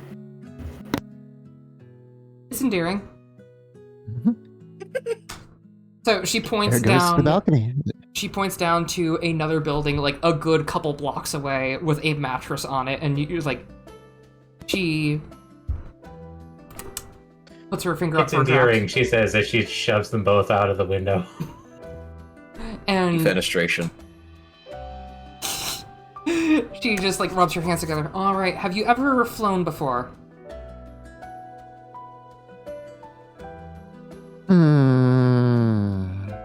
Define flown. Flown. Well, it's more falling with style for this. So Oh, a little fuck off. uncontrolled. so a little uncontrolled. A little. Keep your body Yeah, no, spread that's out. familiar. Keep all arms out, and make sure not to scream too loud as she pats your backs, and you feel the inscription go in and shoves you all both, and you both glide down safely to the roof of the building with the mattress at it. I like to imagine that they just kind of like fly, but they're in like the T pose, and they're just kind of just like gliding through the air, and then they land perfectly. Excellent. No notes. Yeah, Molly loves shoving Like the people party. off buildings, and she would definitely be great as those like amusement park ride guys that like film it, and it's like, oh wait, I forgot your seatbelts. Yeah, no. Claire definitely is having the time of her life with that. It's like, I had considered that she just belly flops onto the roof, but then I realized, no, I have a D10 in Dex. She's fine. Yeah. She's got this. It's like, so it's, what was it, Tiny T-Rex Arcade? Tiny T-Rex Arcade, yes. It is a little token alright. of a squished penny. Like, you know, like those penny crank things, you can like do it to like get the emblem on. And it has a T-Rex with two T-Rex grabbers roaring into the air. I am starting a souvenir list now.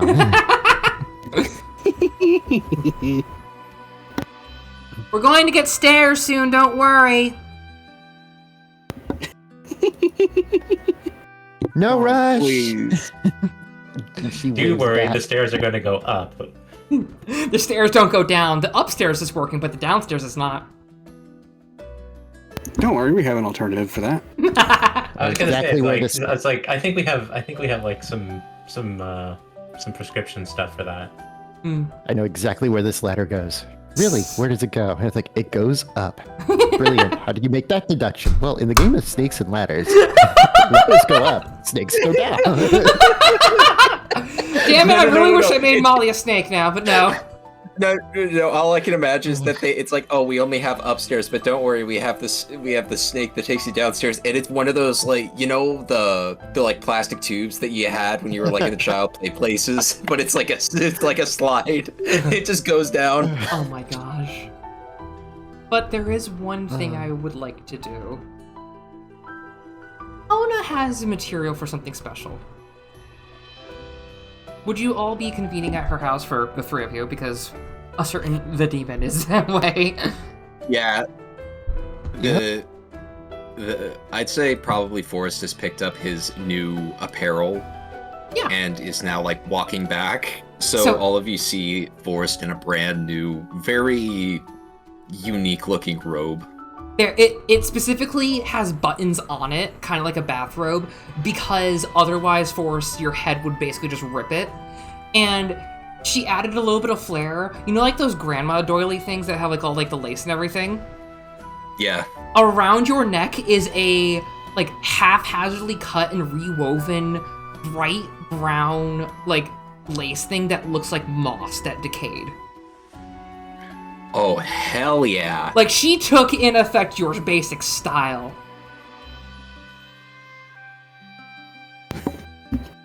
Taylor knows what they're doing.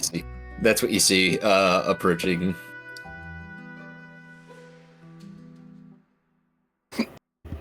Big old Forrest with his big thing. Anyway, I'm going to keep this music on because this music fits for the setting.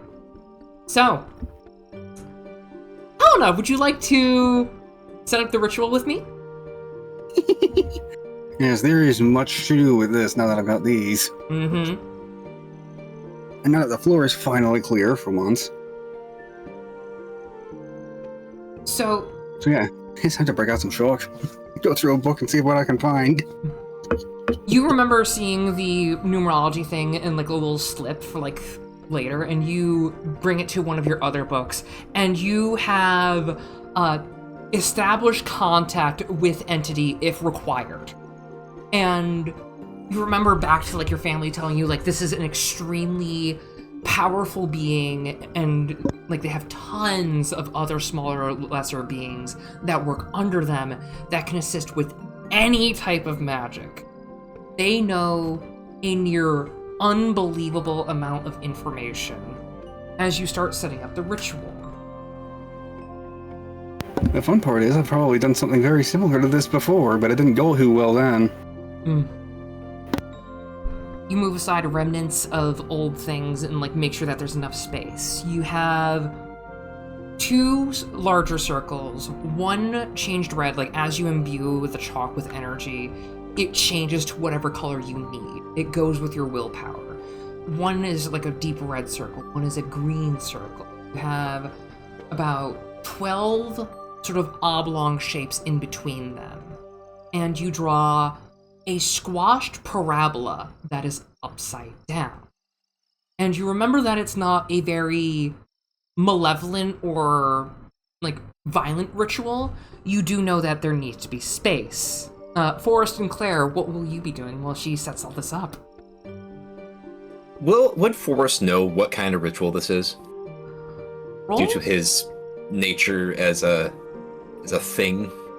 roll me double insight 13. Alright.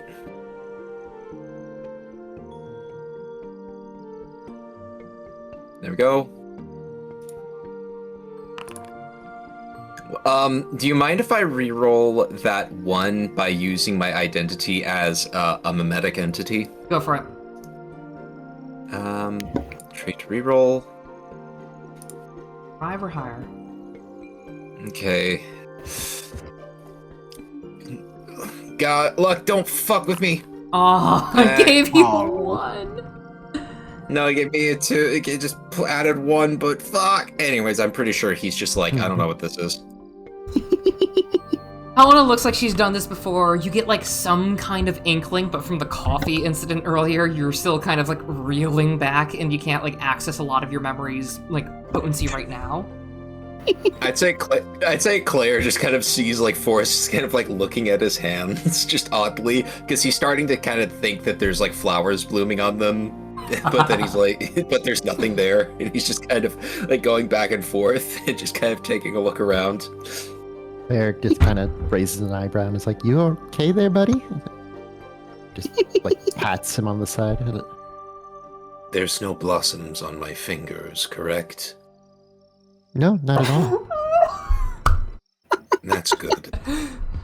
Help my dog, he's very sick.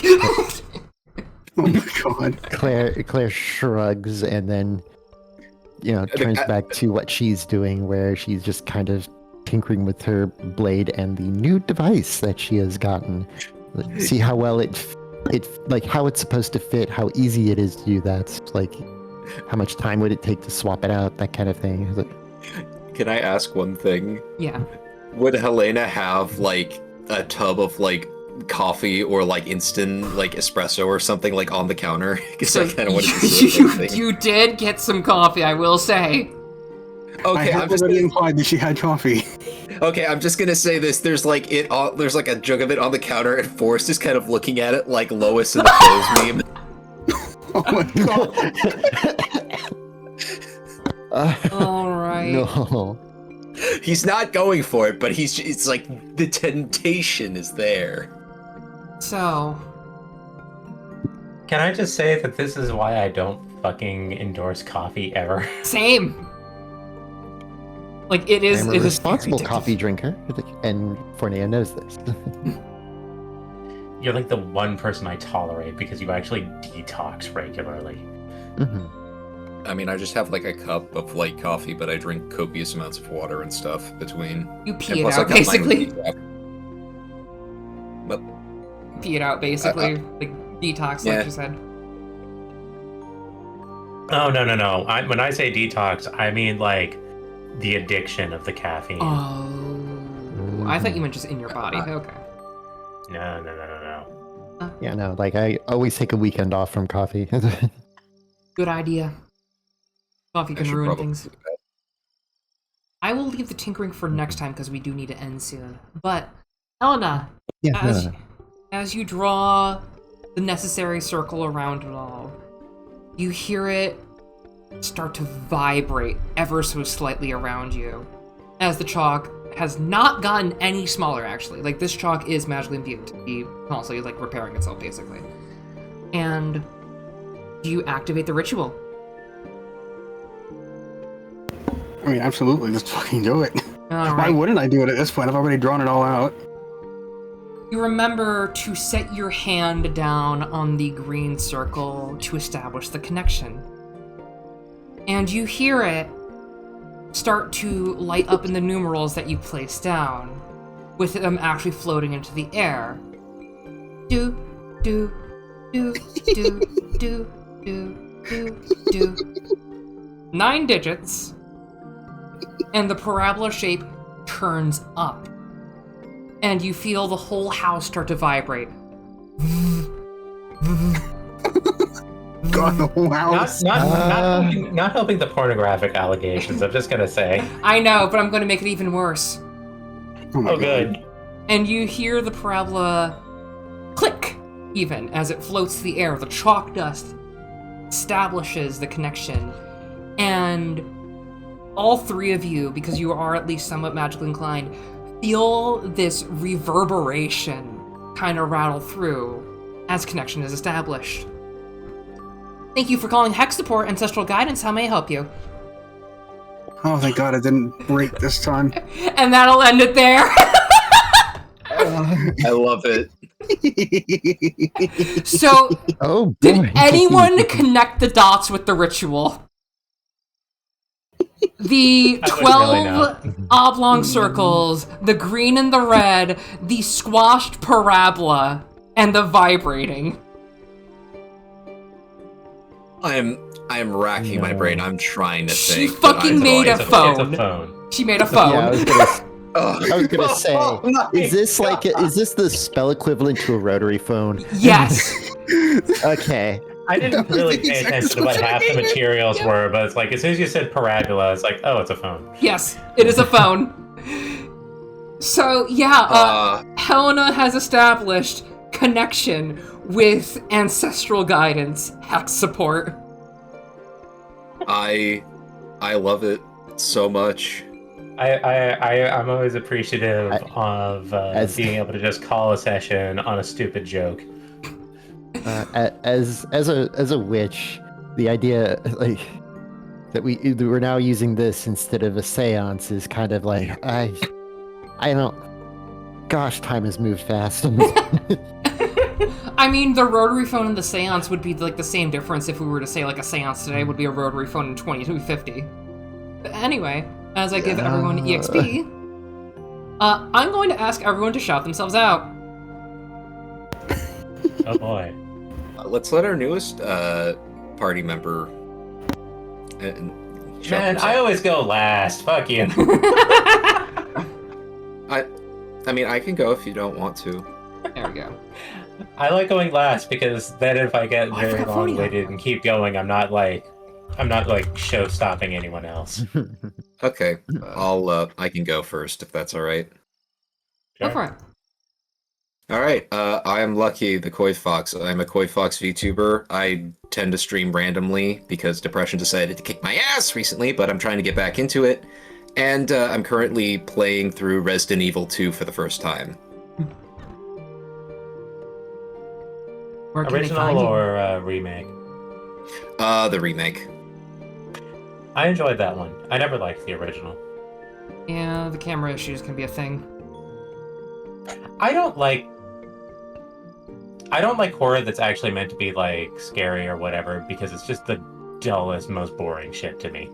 Yeah. I mean, I'm a monster. I'm not afraid of monsters. It's just no. but yeah, that's me. Well, I may as well go next. Hello, I am Runia. I am the lore speaker and witch from Galarian. I talk about things like lore and tabletop and whatnot, and I play a variety of games that either fall into the weird, the occultic, or just RPGs in general. Just fantasy. And I am currently working through some Shining Kingdoms lore and was playing Vaporum recently. The fact that you're still on check Shining me out. Kingdoms. I mean, I've got 4 hours to work with, and I go through each nation at like half of it per click. You've been on Shining Kingdoms for months. It's been hilarious. At least it wasn't like Absalom. Like half of it was about the fucking Callistocrats.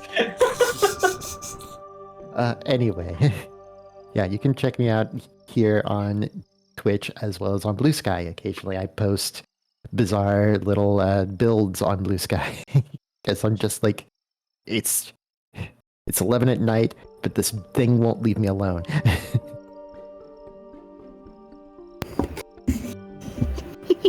Cat? Oh, I need a minute. Oh, okay. Also, I played Claire. Yeah. Our resident dork. Dork, nerd, yeah. Yes. Yeah, and I play Forest, your favorite eldritch abomination. I'm trying to think of how I'd even describe myself anymore. So much has changed so quickly. Variety streamer? Well, that hasn't changed. But yes, I'm You're Catman. I'm some weird I'm some weird cat thing that treats space like a goddamn illusion. And I've been doing a lot of Starbound lately. But I am mostly a variety streamer. I go by the same name almost everywhere, so that should be simple enough. Ow. And yeah, I need to find my painkillers. You go And get you some rest, play. Cat. You play, yeah?